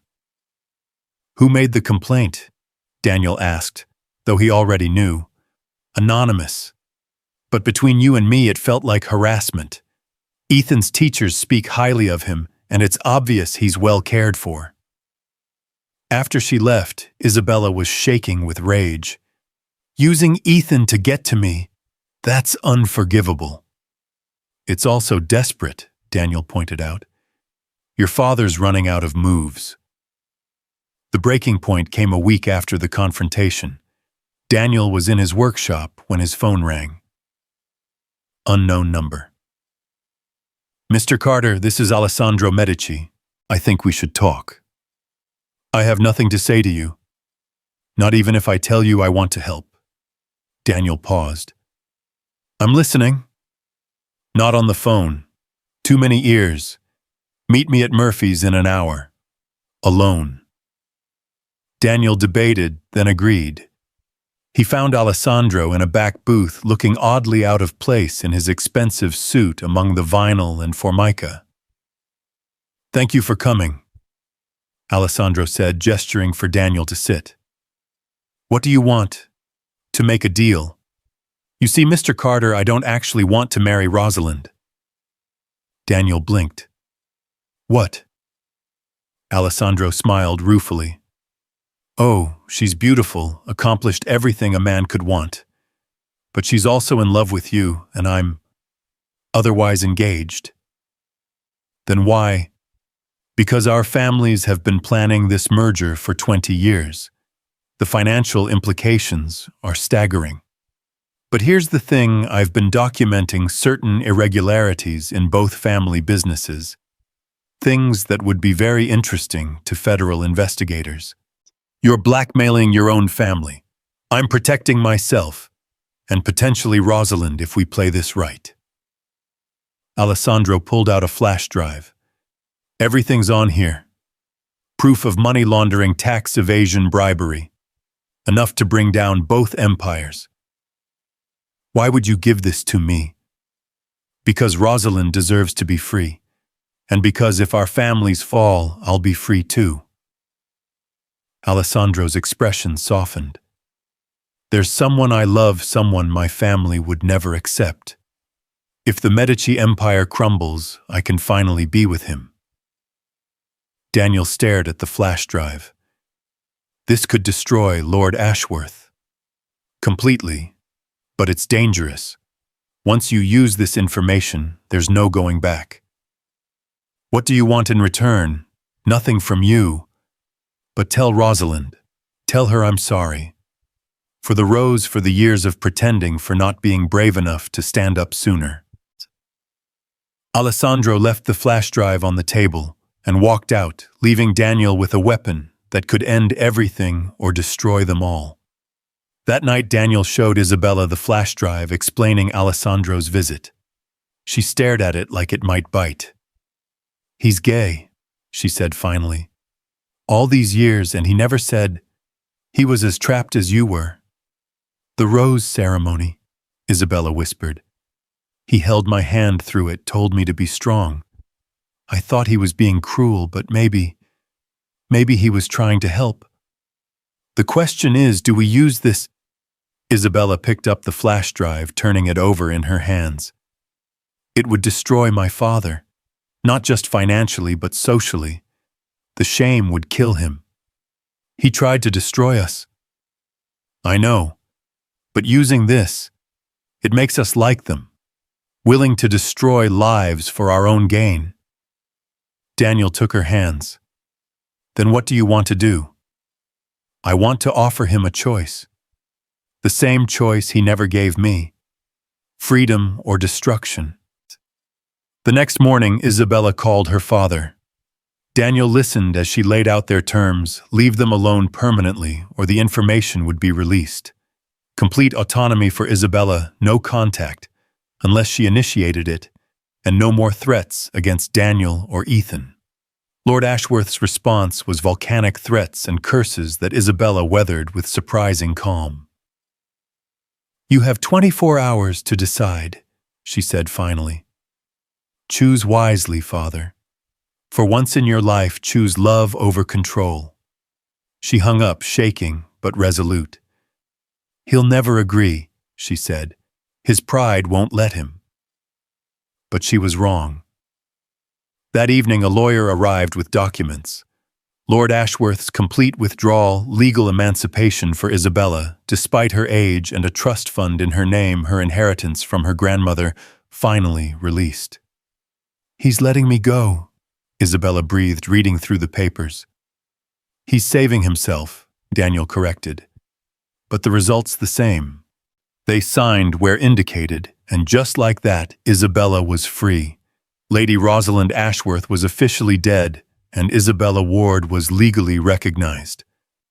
That night, they celebrated, quietly aware that victory had come at a cost. Isabella would never see her father again, never reconcile with the family that had shaped her for better or worse. "Do you regret it?" Daniel asked, as they stood on the porch watching stars appear. "No," Isabella said firmly. "I grieve for what could have been, but I don't regret choosing this. Choosing you, choosing us." Ethan appeared in the doorway, rubbing sleepy eyes. "Are the bad people gone?" "Yes, buddy," Daniel said, pulling him into their embrace. "They're gone." "Good. Now Isabella can stay forever, right?" Isabella looked at Daniel over Ethan's head, a question in her eyes. Daniel smiled, his answer clear. "Forever," Isabella confirmed, and for the first time she truly meant it. The freedom Isabella had won came with a price neither of them had anticipated. For weeks after Lord Ashworth's capitulation, she moved through their life like a ghost, present, but not entirely there. Daniel would find her at odd hours, standing at windows or sitting in the garden, staring at nothing, with an expression of profound loss. "You're mourning," he said one morning, bringing her coffee as she sat on the porch steps, watching the sunrise paint the mountains gold. "Is that what this is?" Isabella wrapped her hands around the warm mug. "I thought I'd feel triumphant, free. Instead, I feel untethered. You spent 25 years defined by what you were running from. Now you need to figure out what you're running toward. I have you, Ethan, this life we're building." "That's not enough," Daniel said gently. "Not because we're not enough, but because you need something that's just yours. Something that exists because Isabella Ward created it, not because Rosalind Ashworth escaped to it." She looked at him with those dark eyes that still made his heart skip. "When did you become so wise about identity?" "When I had to rebuild mine from scratch. Sarah's death didn't just take her, it took who I was with her. Daniel and Sarah became just Daniel, and I had to figure out who that was." "How did you do it?" "One day at a time, one choice at a time, and with help." He gestured toward the kitchen where Ethan was attempting to make breakfast, the sound of clattering pans and his off-key singing drifting through the window. "He saved me by needing me. Maybe it's time you figured out what you need." Isabella leaned against him, fitting perfectly into his side like she'd been carved to belong there. "I need to create something. Not just teach what others have made, but make something myself." "Then do it." "It's not that simple. The kind of art I want to create. It takes time, space, materials. We have time. We have space. As for materials..." Daniel stood, pulling her up with him. "Come with me." He led her to the barn behind the house, a structure they'd barely used except for storage. Inside, morning light streamed through high windows, illuminating dust motes that danced like golden snow. The space was vast, empty except for some old equipment and lumber. "It needs work," Daniel said, "but with some renovation, this could be your studio, your space to create whatever Isabella Ward wants to bring into the world." Isabella turned in a slow circle, her artist's eye already seeing possibilities. "It's perfect, but Daniel, the cost, your grandmother's trust fund, remember?" This is exactly what she would have wanted it used for. "You'd do this. Build me a studio. I'd build you a cathedral if that's what you needed. But I think a studio will do." Isabella kissed him, then pouring all her gratitude and love into the gesture. When they pulled apart, her eyes were bright with unshed tears and something else, hope. "When do we start?" she asked. "How about now?" They spent the next month transforming the barn. Daniel handled the structural work, reinforcing beams, installing insulation, adding skylights for natural light. Isabella designed the space, creating distinct areas for painting, sculpting, and teaching. Ethan helped where he could, painting walls and organizing supplies, thrilled to be part of the project. The town pitched in too. Marcus donated lumber. Janet organized a studio warming supply drive, and parents of Isabella's students contributed easels, brushes, and canvases. Even Tom Bradley showed up one weekend with his teenage daughter, both ready to help with the heavy lifting. "This is what community looks like," Tom said, watching his daughter and Ethan carefully arrange art supplies under Isabella's direction. "You've given a lot to this town, Isabella. Feels good to give something back." "I haven't given anything compared to what I've received," Isabella protested. "You've given our kids beauty, creativity, confidence. That's no small thing." As November arrived with its sharp winds and early snow, the studio was complete. Isabella stood in the center of her domain, tears streaming down her face as she took in the transformation. The barn had become a temple to creativity, organized, but inviting, professional, but warm, a space where art could flourish. "It's everything," she whispered to Daniel. "Everything I never dared to dream." "Now you need to fill it with your work," he said. "Show the world what Isabella Ward can create." She threw herself into her art with the fervor of someone making up for lost time. Paintings emerged from her brushes, landscapes that captured the wild beauty of Oregon, portraits that revealed the souls of their subjects, abstract pieces that seemed to contain entire emotional symphonies. But it was her sculpture series that truly announced Isabella Ward as an artist to watch. She created roses without thorns, each one unique, each one a meditation on freedom and choice. Cast in bronze, carved from wood, shaped from clay, dozens of roses that celebrated beauty without pain, love without ownership. "They're your story," Daniel said, studying a particularly intricate piece made from twisted metal that somehow looked both delicate and unbreakable. "Our story," Isabella corrected. "Each one represents a choice. To leave, to stay, to love, to trust. Roses that nobody owns, that exist simply because they choose to bloom." Word of her work spread beyond Cedar Falls. A gallery owner from Portland visiting friends in town saw Isabella's pieces at the community center and immediately offered her a show. At first, Isabella panicked, the old fear of exposure making her want to refuse. What if someone recognizes the style? What if they connect Isabella Ward to who? Daniel interrupted gently. "Rosalind Ashworth is gone, remember? And even if someone made the connection, so what? You're not hiding anymore. You're not running. You're standing in your truth." "Our truth," she corrected, echoing her earlier words. The gallery opening was set for January, giving Isabella 2 months to prepare. She worked with obsessive focus, often forgetting to eat, until Daniel or Ethan brought food to the studio. Her hands became permanently stained with paint and clay, her clothes a canvas of creative chaos, but her eyes burned with purpose. One evening in early December, Daniel found her collapsed in the studio, surrounded by half-finished pieces, sobbing with frustration. "It's not enough," she said. "The work isn't good enough. I'm not good enough." Daniel sat beside her on the paint-splattered floor, pulling her against him. "Tell me what you see when you look at these pieces." "Failure, inadequacy, proof that I'm just a rich girl playing at being an artist." "You want to know what I see?" He stood pulling her up with him and walked her around the studio. "I see courage in every brushstroke. I see freedom in every sculpture.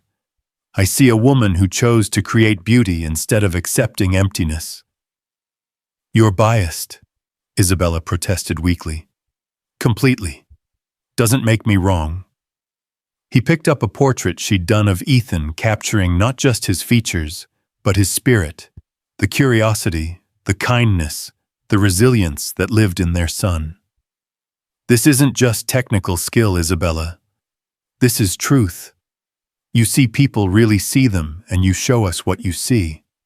That's not playing. That's the real thing." "How can you be so sure?"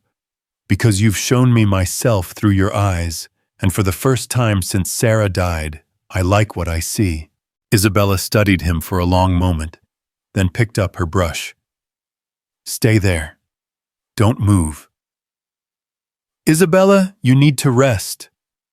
"I need to paint you, now, like this in our space being exactly who you are." She worked through the night, Daniel dozing in the chair, when she didn't need him actively posing. By morning, she'd created something that took his breath away. It wasn't just his portrait, it was their story. Every line contained their journey from loss to love, from isolation to connection. "This is the centerpiece," Isabella declared, "the heart of the show." "It's too personal," Daniel protested. "All real art is personal. That's what makes it universal." As Christmas approached, their life fell into a rhythm that felt both new and timeless. Mornings began with coffee and Ethan's chatter about school. Days were spent working, Daniel in his workshop, Isabella in her studio, creating side by side but separately. Evenings brought them together, homework and dinner and stories by the fire. It was during one of these quiet evenings that Ethan asked the question they'd been waiting for. "Isabella, are you going to marry Dad?" Isabella nearly choked on her hot chocolate. "What makes you ask that? Tommy's mom said people who love each other get married. And you love each other, right?" Daniel and Isabella exchanged glances over Ethan's head. "Yes, we love each other," Daniel said carefully. "But marriage is a big step. Bigger than Isabella leaving everything to stay with us, and much bigger than building her a studio, bigger than her being my mom in everything but name." "Out of the mouths of babes," Daniel thought for the second time. "Those are all good points," Isabella said, ruffling Ethan's hair. "What do you think? Should we get married?" "Yes, and I want to be the best man, or ring bearer, or flower boy, whatever gets me to be in the wedding." After Ethan went to bed, Daniel and Isabella sat by the dying fire, the question hanging between them like a living thing. "He's right, you know," Daniel said finally. "We've already made all the big commitments. Marriage would just be making it official." "Is that a proposal?" Isabella asked, a smile playing at her lips. "No. When I propose, you'll know it. But it's a conversation we should have." "I never wanted to get married," Isabella said slowly. "It was always something that would be done to me, not with me, but with you." She turned to face him fully. "With you, I want everything. The ring, the vows, the legal binding that says we choose each other forever." even though forever is a long time, especially because forever is a long time. I want every day of it with you. Daniel pulled her into his lap, holding her close. Then we'll do it. When the time is right, when it's our choice and our moment, we'll do it. After the gallery show, Isabella said, after I prove that Isabella Ward is real, that she has a life and a career and a purpose beyond just hiding. You don't have to prove anything to anyone. I have to prove it to myself, she corrected. I need to know that I'm not just defined by what I ran from, but by what I'm running toward. The gallery opening arrived with a January storm that should have kept people away, but didn't. The space was packed, Portland's art community turning out in force to see the work of the mysterious new artist who'd appeared from nowhere. Isabella stood frozen at the entrance, gripping Daniel's hand so tight he thought she might break his fingers. I can't do this, she whispered. All these people looking, judging. Breathe, Daniel commanded. Look at me, just me. She met his eyes, finding calm in their steady brown depth. You're Isabella Ward, he said firmly. Artist, teacher, the woman who tamed my wild son and wilder heart. You've already done the hard part, creating the work. This is just letting others see what you've made. What we've made, she corrected, and some of her panic eased. They entered together, Ethan bouncing between them in his first suit, playing his role as the artist's assistant, with serious dedication. The response was immediate and overwhelming. People stopped mid-conversation to stare at the pieces, particularly the Rose series. They're magnificent, a critic from the Oregonian said, studying the sculptures. There's pain here, but also triumph. Loss, but also choice. They're deeply personal, yet completely universal. That's the point, Isabella said, finding her voice. We all have our thorns, our scars, but we can choose to bloom anyway. The portrait of Daniel stopped people in their tracks. Several offers were made within minutes, but Isabella refused them all. It's not for sale, she said simply. Some things are too precious to put a price on. Smart marketing, an older woman said approvingly, making them want what they can't have. It's not marketing, Isabella replied. It's love. The woman studied her more closely, and something flickered in her expression. You remind me of someone. A young woman I knew in Vienna years ago. Brilliant artist, but she married into British nobility and disappeared into that life. Isabella's blood went cold, but she kept her expression neutral. That's sad. The art world loses too many women to other people's expectations. Yes, the woman agreed. Though I heard her daughter ran away recently, chose freedom over fortune. I always hoped she inherited her mother's artistic spirit. Their eyes met, and Isabella realized this woman knew exactly who she was. But instead of exposure, the woman offered a small smile and a nod. Your work is extraordinary, Ms. Ward. I expect we'll be seeing much more of it. She walked away, leaving Isabella shaking. Daniel appeared at her side immediately. What happened?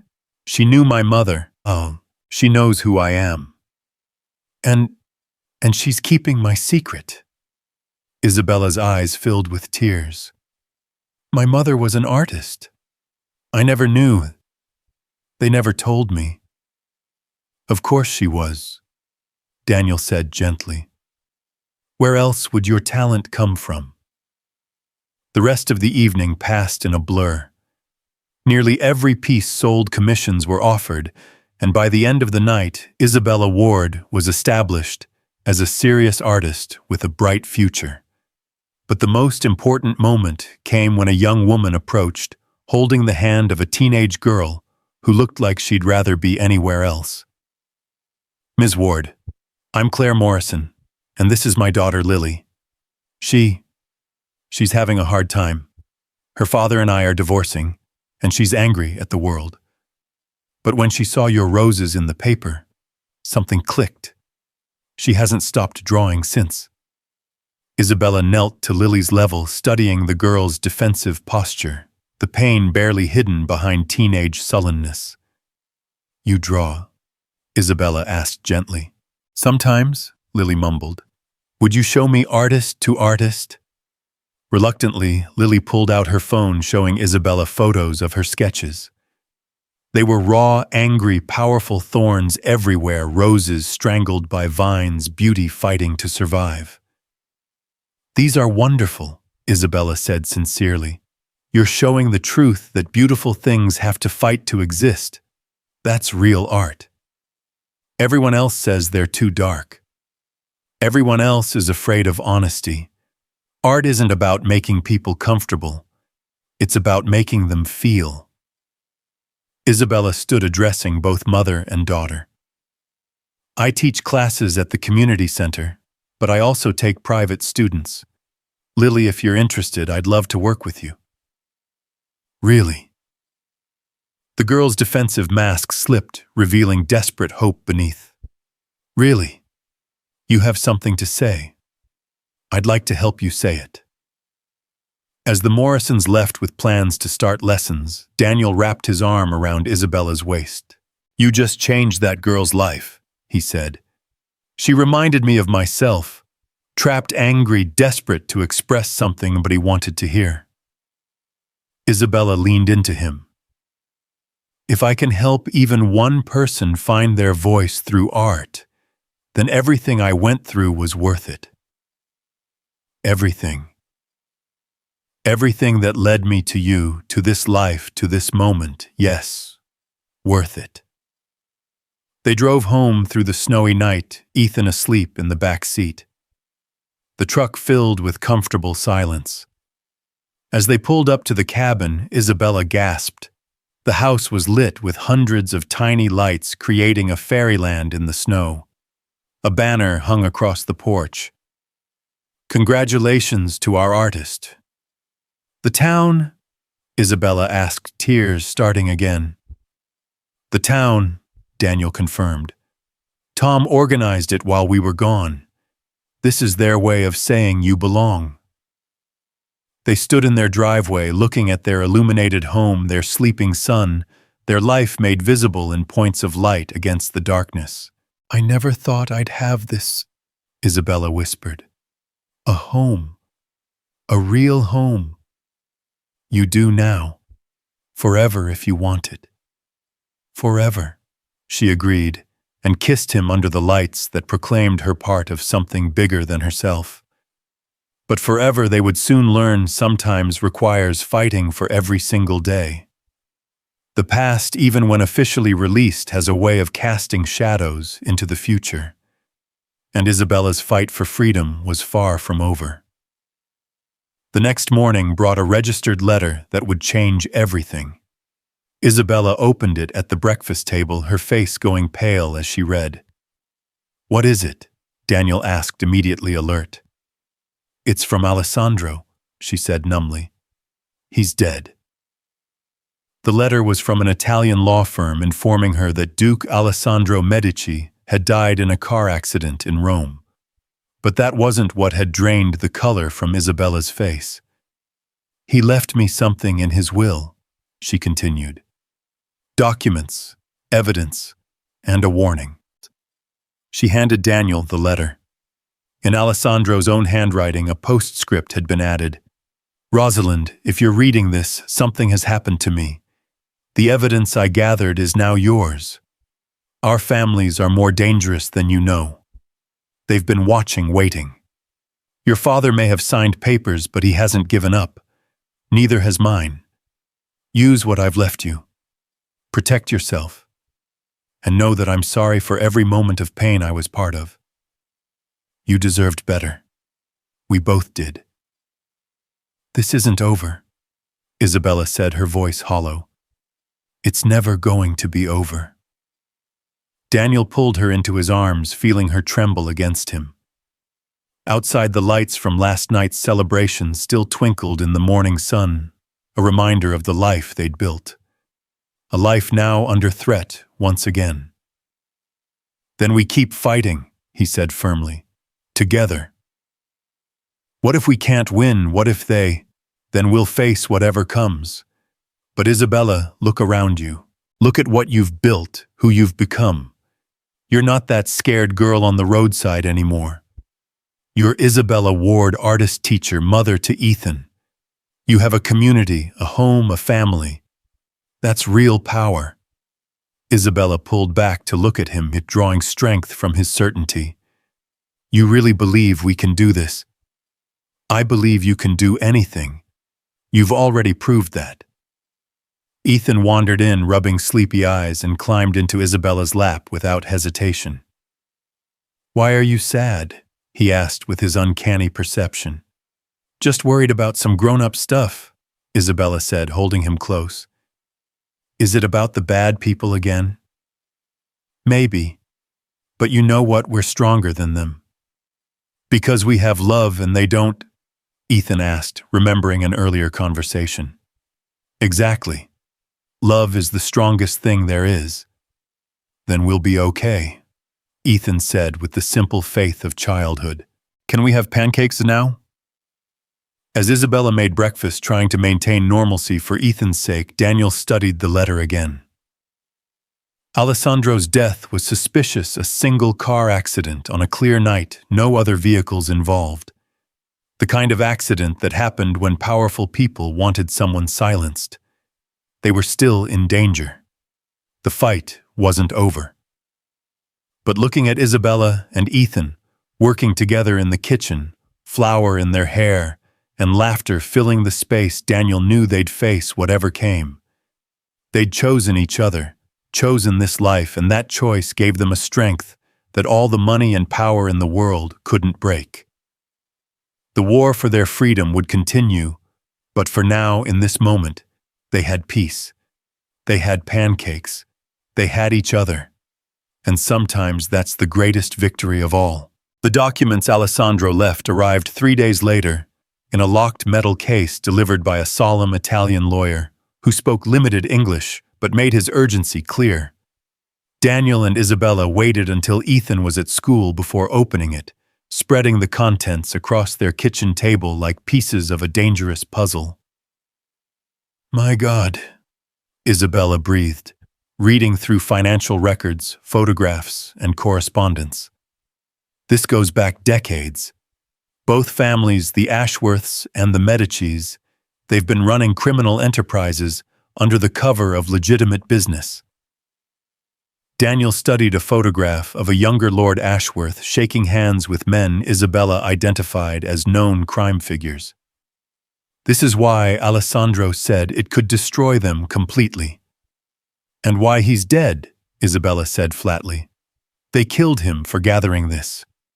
We don't know that for certain. Daniel, look at this. She held up a medical report. Alessandro was in perfect health 2 weeks before his death. No drugs, no alcohol in his system. He was murdered, and we both know it. The weight of what they held settled over them like a shroud. This wasn't just evidence of financial crimes, it was proof of murder, trafficking, and corruption at the highest levels. We have to take this to the FBI, Daniel said, and paint an even bigger target on our backs. Isabella shook her head. They have people everywhere. The moment we surface with this, we're dead. Then what do we do? Isabella gathered the documents carefully, her hands steady despite the fear in her eyes. We make copies, hide them in different places, create a dead man's switch. If something happens to us, everything goes public automatically. You've thought about this? I've been thinking about it since Alessandro's letter arrived. He didn't just leave us evidence, Daniel. He left us a weapon. We just need to figure out how to use it without destroying ourselves in the process. They spent the next week implementing Isabella's plan. Patricia Vance, their lawyer, arranged for copies to be held in escrow with instructions for release. Tom Bradley kept a set in the sheriff's department safe. James Chen, their family lawyer, had another. Digital copies were uploaded to secure servers with automated triggers. It's not perfect, Isabella said, as they finished the last arrangements, but it's insurance. Life continued with strange normalcy despite the sword hanging over their heads. Isabella taught her classes, worked in her studio, and threw herself into mothering Ethan with fierce devotion. Daniel continued his carpentry, though he found himself checking locks more often, watching mirrors when he drove, noting unfamiliar faces in town. It was Ethan who first noticed they were being watched. "Dad, there's a man taking pictures of our house," he said one afternoon, pointing out the kitchen window. Daniel moved carefully to look, catching sight of a figure with a telephoto lens before the man disappeared into the forest. "Go to Isabella's studio," Daniel said calmly. "Tell her I need her, now." As Ethan ran off, Daniel grabbed his phone and called Tom Bradley. Within minutes, deputies were searching the woods, but the photographer was gone, leaving only footprints and cigarette butts. "They're getting bolder," Tom said, bagging the evidence. "This is escalation." That night, after Ethan was asleep, Daniel and Isabella made a decision that broke both their hearts. "He can't stay here," Isabella said, tears streaming down her face. "It's not safe for him anymore." "My sister in Seattle," Daniel said, the words like ground glass in his throat. "She's been asking for him to visit. We could send him there for a while until this is resolved. He'll hate us. He'll be alive to hate us." The next morning they sat Ethan down and explained in terms an 8-year-old could understand that he needed to visit Aunt Carol for a few weeks. "But I don't want to go," Ethan protested, his lower lip trembling. "I want to stay with you and Isabella." "We want you to stay too," Isabella said, pulling him close. "But sometimes loving someone means keeping them safe, even when it hurts." "Is it because of the bad people?" "Yes," Daniel said simply. "But it's temporary, just until we make sure they can't hurt us anymore." "Promise you'll come get me." "I promise," both adults said in unison. The drive to Seattle was silent, except for Ethan's sniffles from the back seat. Carol, Daniel's younger sister, met them at her apartment, taking in their tense faces and Ethan's tears with concerned understanding. "Whatever's going on, we'll handle it," she said, hugging her brother. "He'll be safe here." "There are people who might come looking," Daniel warned. "Dangerous people." "Then they'll have to go through me," Carol said, with the fierce protectiveness that ran in their family. "Nobody touches my nephew." Leaving Ethan was the hardest thing Daniel had done since burying Sarah. The boy clung to both him and Isabella, begging them to stay to take him home. "Be brave," Isabella whispered, kissing his forehead. "Be brave like you were when you helped me feel welcome. We'll be together again soon." "You promise you won't leave?"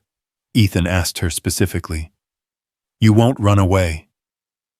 "Never," Isabella said firmly. "I'm your mom. Now remember, moms don't run away from their children."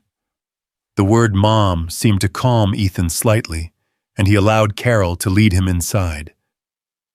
Daniel and Isabella drove away in shattered silence, both crying openly. "We did the right thing," Daniel said, trying to convince himself. "The right thing shouldn't hurt this much," Isabella replied.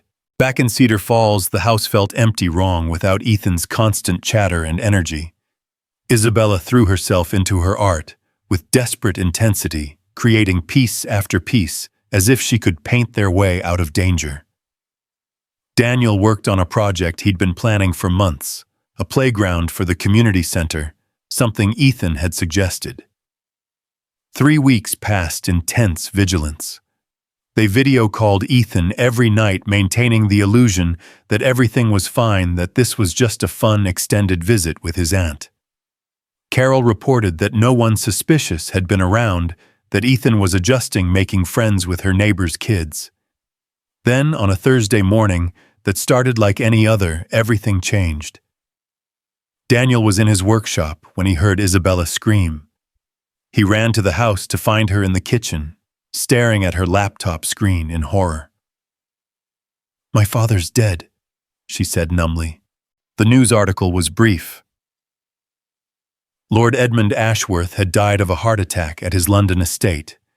Natural causes, the report said, though he'd been in good health.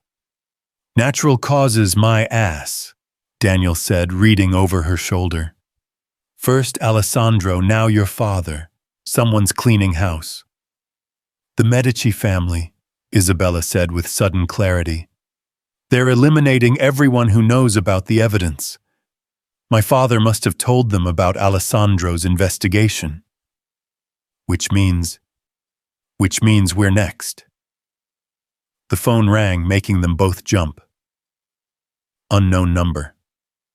"Don't answer it," Daniel said, but Isabella had already picked up. "Hello, Rosalind," a smooth voice said in Italian-accented English. "Or should I say, Isabella? Who is this Vincenzo Medici, Alessandro's father? I believe we have matters to discuss." Isabella put the phone on speaker, grabbing Daniel's hand. "I have nothing to discuss with you," she said. "Oh, but you do. You have something that belongs to my family. Documents my son stole in his confusion. I want them back."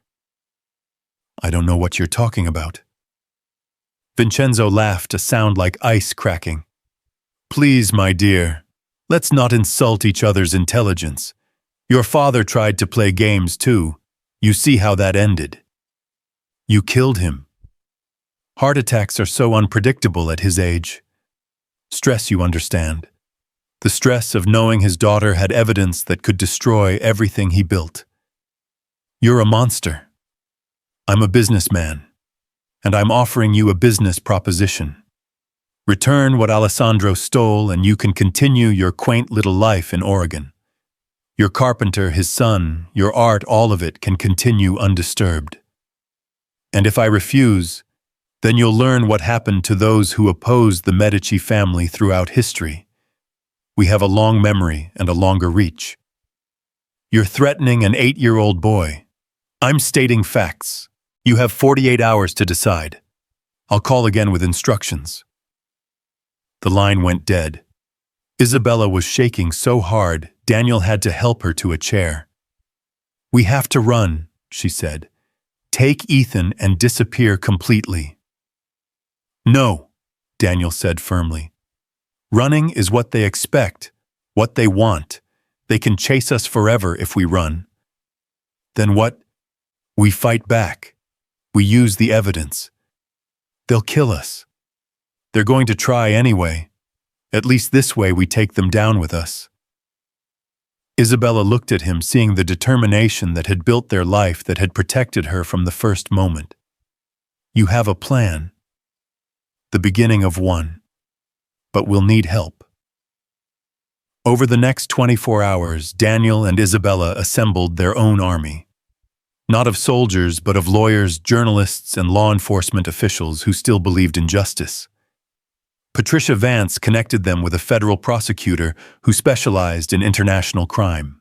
Tom Bradley reached out to FBI contacts. James Chen coordinated with financial crimes investigators. But it was Isabella's contribution that proved most powerful. She created art, a series of paintings that told her story without words. The rose scar, the gilded cage, the escape, the freedom. Each piece was photographed and uploaded to social media with hashtags that quickly went viral. Roses without thorns. Choose your own life. Freedom isn't free. If we're going to fight, we fight in the light, Isabella said, posting the final image.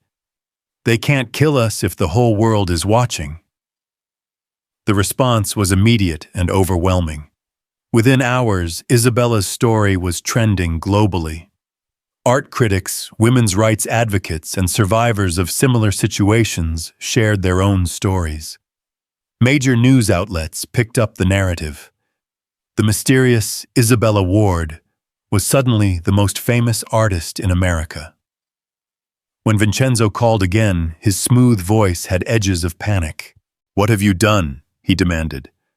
"I've told the truth," Isabella replied. "Something your family has never been comfortable with." "You've signed your death warrant." "No, I've signed yours. The FBI will be receiving a complete set of documents in 1 hour. Every crime, every payoff, every murder, including Alessandro's. Did you really think you could kill your own son and face no consequences?" He was weak. He betrayed the family. He was brave. He chose love over legacy, truth over tradition, and his courage will be your downfall. "You little," Isabella hung up on him. Within hours, the FBI raids began. Simultaneous operations in London, Rome, New York, and Los Angeles. The Ashworth and Medici empires crumbled like houses of cards, their leaders arrested, their assets frozen. The news coverage was wall-to-wall, with Isabella's art serving as the visual backdrop to every report. But Daniel and Isabella weren't celebrating. They stood in their empty house watching the news coverage, knowing that even with the families destroyed, there could still be loyalists, still be danger. "We need to get Ethan," Isabella said. "Not yet. Let's make sure it's really over first." 3 days later, Tom Bradley brought news that made them both cry with relief. "Vincenzo Medici is dead," he said simply. "Killed in prison. Seems his associates didn't appreciate him bringing heat on everyone. Your father's associates have all been arrested. It's over." "Really over?" Isabella asked, afraid to hope. "Really over? You're free, both of you." They drove to Seattle that afternoon, breaking speed limits in their urgency to reach Ethan. When Carol's apartment door opened and Ethan saw them, he launched himself into their arms with a cry that was part joy, part anger, part relief. "You came back. You kept your promise. Always," Isabella said, holding him so tight he squeaked. "We'll always come back for you." "Are the bad people gone?" "Yes," Daniel said. "They're gone forever. So we can go home, all of us together." "All of us together," Isabella confirmed. The drive home was filled with Ethan's chatter about his adventures in Seattle, his new friends, the museums Carol had taken him to. But as they turned up their driveway and the cabin came into view, he fell silent. "It looks different," he said. "It looks the same to me," Daniel said, but he understood. The house had been a sanctuary, then a fortress, then a prison. Now it needed to become a home again. Over the following weeks, they reclaimed their life piece by piece. Isabella returned to teaching her classes, now overflowing with students inspired by her story. Daniel finished the playground with Ethan as his chief consultant and assistant. The town of Cedar Falls embraced them, even more fiercely protective of their own. But the biggest change came on a Sunday morning in March, when Daniel woke Isabella with breakfast in bed and a small velvet box. "Isabella Ward," he said, going down on one knee beside the bed. "You crashed into my life covered in mud and blood and secrets. You turned my carefully ordered world upside down. You gave my son a mother and me a reason to believe in love again. Will you marry me?" Isabella laughed through her tears, pulling him up for a kiss. "Yes. Yes to everything. Yes to forever. Even though I'm just a carpenter.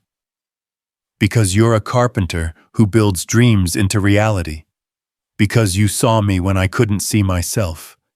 Because you fought for us when I was ready to give up." Ethan burst through the door, clearly in on the plan. "Did she say yes? Did she say yes?"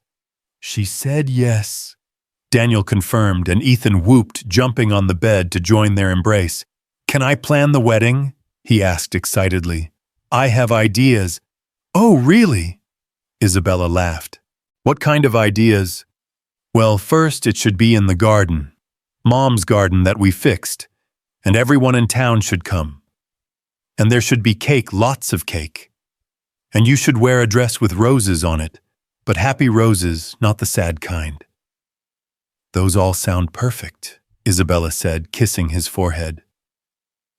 They were married 2 months later on a perfect May afternoon when Sarah's garden was in full bloom. Isabella wore a simple white dress she'd decorated herself with embroidered roses, no thorns, just beauty. Ethan stood as both best man and ring bearer, taking his duties seriously. The entire town of Cedar Falls turned out, filling their yard with love and support. Tom Bradley officiated, having gotten ordained online just for the occasion. "I've watched this family form," he said during the ceremony. "I've seen them face impossible odds and choose each other every single time. If that's not worth celebrating and cementing, I don't know what is." When Daniel kissed his bride, Ethan cheered the loudest, and Isabella scooped him into their embrace, making it clear that this wasn't just a union of two people, but the official formation of a family that had already existed in every way that mattered. The reception was held in Isabella's studio, now filled with new workpieces that celebrated joy rather than documenting pain. The Rose series had sold to museums and collectors worldwide, but Isabella had kept one piece, the first rose Daniel had carved for her, now cast in bronze and displayed prominently. "No thorns," she said, touching it gently, as Daniel wrapped his arms around her from behind. "You gave me my first rose without thorns. And you gave me a second chance at everything," he replied. As the sun set over the mountains, casting golden light through the studio windows, Isabella looked around at their life. Ethan was teaching other kids the art techniques she'd shown him. Marcus was telling embarrassing stories about Daniel to anyone who would listen.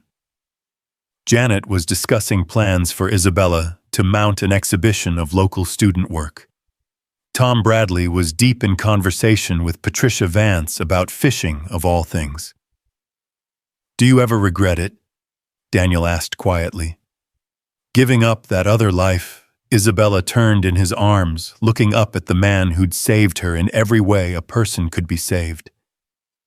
"I didn't give up anything," she said. "I chose everything. I chose love over legacy, family over fortune, art over artifice. I chose you and Ethan and this life we've built. Even though we're not wealthy, even though it's just a cabin in the woods, Daniel Carter," she said firmly, "we have a home filled with love, a son who amazes us daily, work that fulfills us, and a community that supports us. We are the wealthiest people in the world." Later that night, after the guests had gone home and Ethan had fallen asleep between them on the couch, worn out from his wedding duties, Daniel and Isabella sat on their porch, watching stars appear in the clear Oregon sky. "What now?" Daniel asked. "We've defeated the villains, rescued the princess, gotten married. What comes after, happily ever after. Life," Isabella said simply. "Beautiful, ordinary, extraordinary life. Ethan will grow up. We'll probably have more children. I'll keep teaching and creating. You'll keep building beautiful things. We'll fight and make up and grow old together." That sounds perfect. It sounds real, which is even better than perfect. A shooting star streaked across the sky and Isabella made a wish, though she couldn't imagine wanting anything more than what she had. "What did you wish for?" Daniel asked. "Time," she said. "Just time. Years and years of this." 2 years later, as Isabella stood in her studio teaching Lily Morrison and a dozen other young artists, her hand rested on her swollen belly where their daughter grew. Ethan, now 10, and even more protective, had already claimed the role of big brother with fierce pride. The Ashworth and Medici empires were distant memories, their crimes documented in best-selling books and dramatic documentaries. But in Cedar Falls, Isabella Ward Carter was simply the art teacher, Daniel's wife, Ethan's mom, and soon baby Sarah's mother, too. The rose scar had faded, but never fully disappeared, a reminder of where she'd been. But when Daniel traced it gently, as he did sometimes in quiet moments, Isabella no longer flinched. It was just another part of her story, the story of a woman who chose her own path and found that it led exactly where she was meant to be. "Look what we built," Daniel would say, surveying their life. The cabin expanded with a nursery, the studio bustling with students, the garden blooming with roses of every color except blue. "Look what we chose," Isabella would correct, because in the end, that was the true miracle. Not that they'd found each other, but that they'd chosen each other again and again through danger and doubt, through fear and freedom. And they would keep choosing each other every morning, every challenge, every joy, for all the years they'd been granted. Because that's what real love was, not destiny or arrangement or obligation, but choice. Daily, deliberate, determined choice. The roses in Sarah's garden bloomed without thorns that spring engineered by Isabella, through careful cultivation and patient work. It had taken 3 years, but she'd finally created what she'd dreamed: beauty without pain, love without ownership, roses that existed simply for joy. "That's impossible," visitors would say, admiring the thornless blooms. "So was my happy ending," Isabella would reply, watching Daniel and Ethan work together in the workshop, feeling new life move within her. "But here we are." And there they were indeed. A family built not on blood or obligation, but on choice. A love story written not by fate, but by determination. A life created not from what they'd been given, but from what they'd chosen to build. In the end, that was Isabella's greatest artwork, not the paintings or sculptures that made her famous, but the life she and Daniel crafted together, one choice at a time, one day at a time, one love at a time.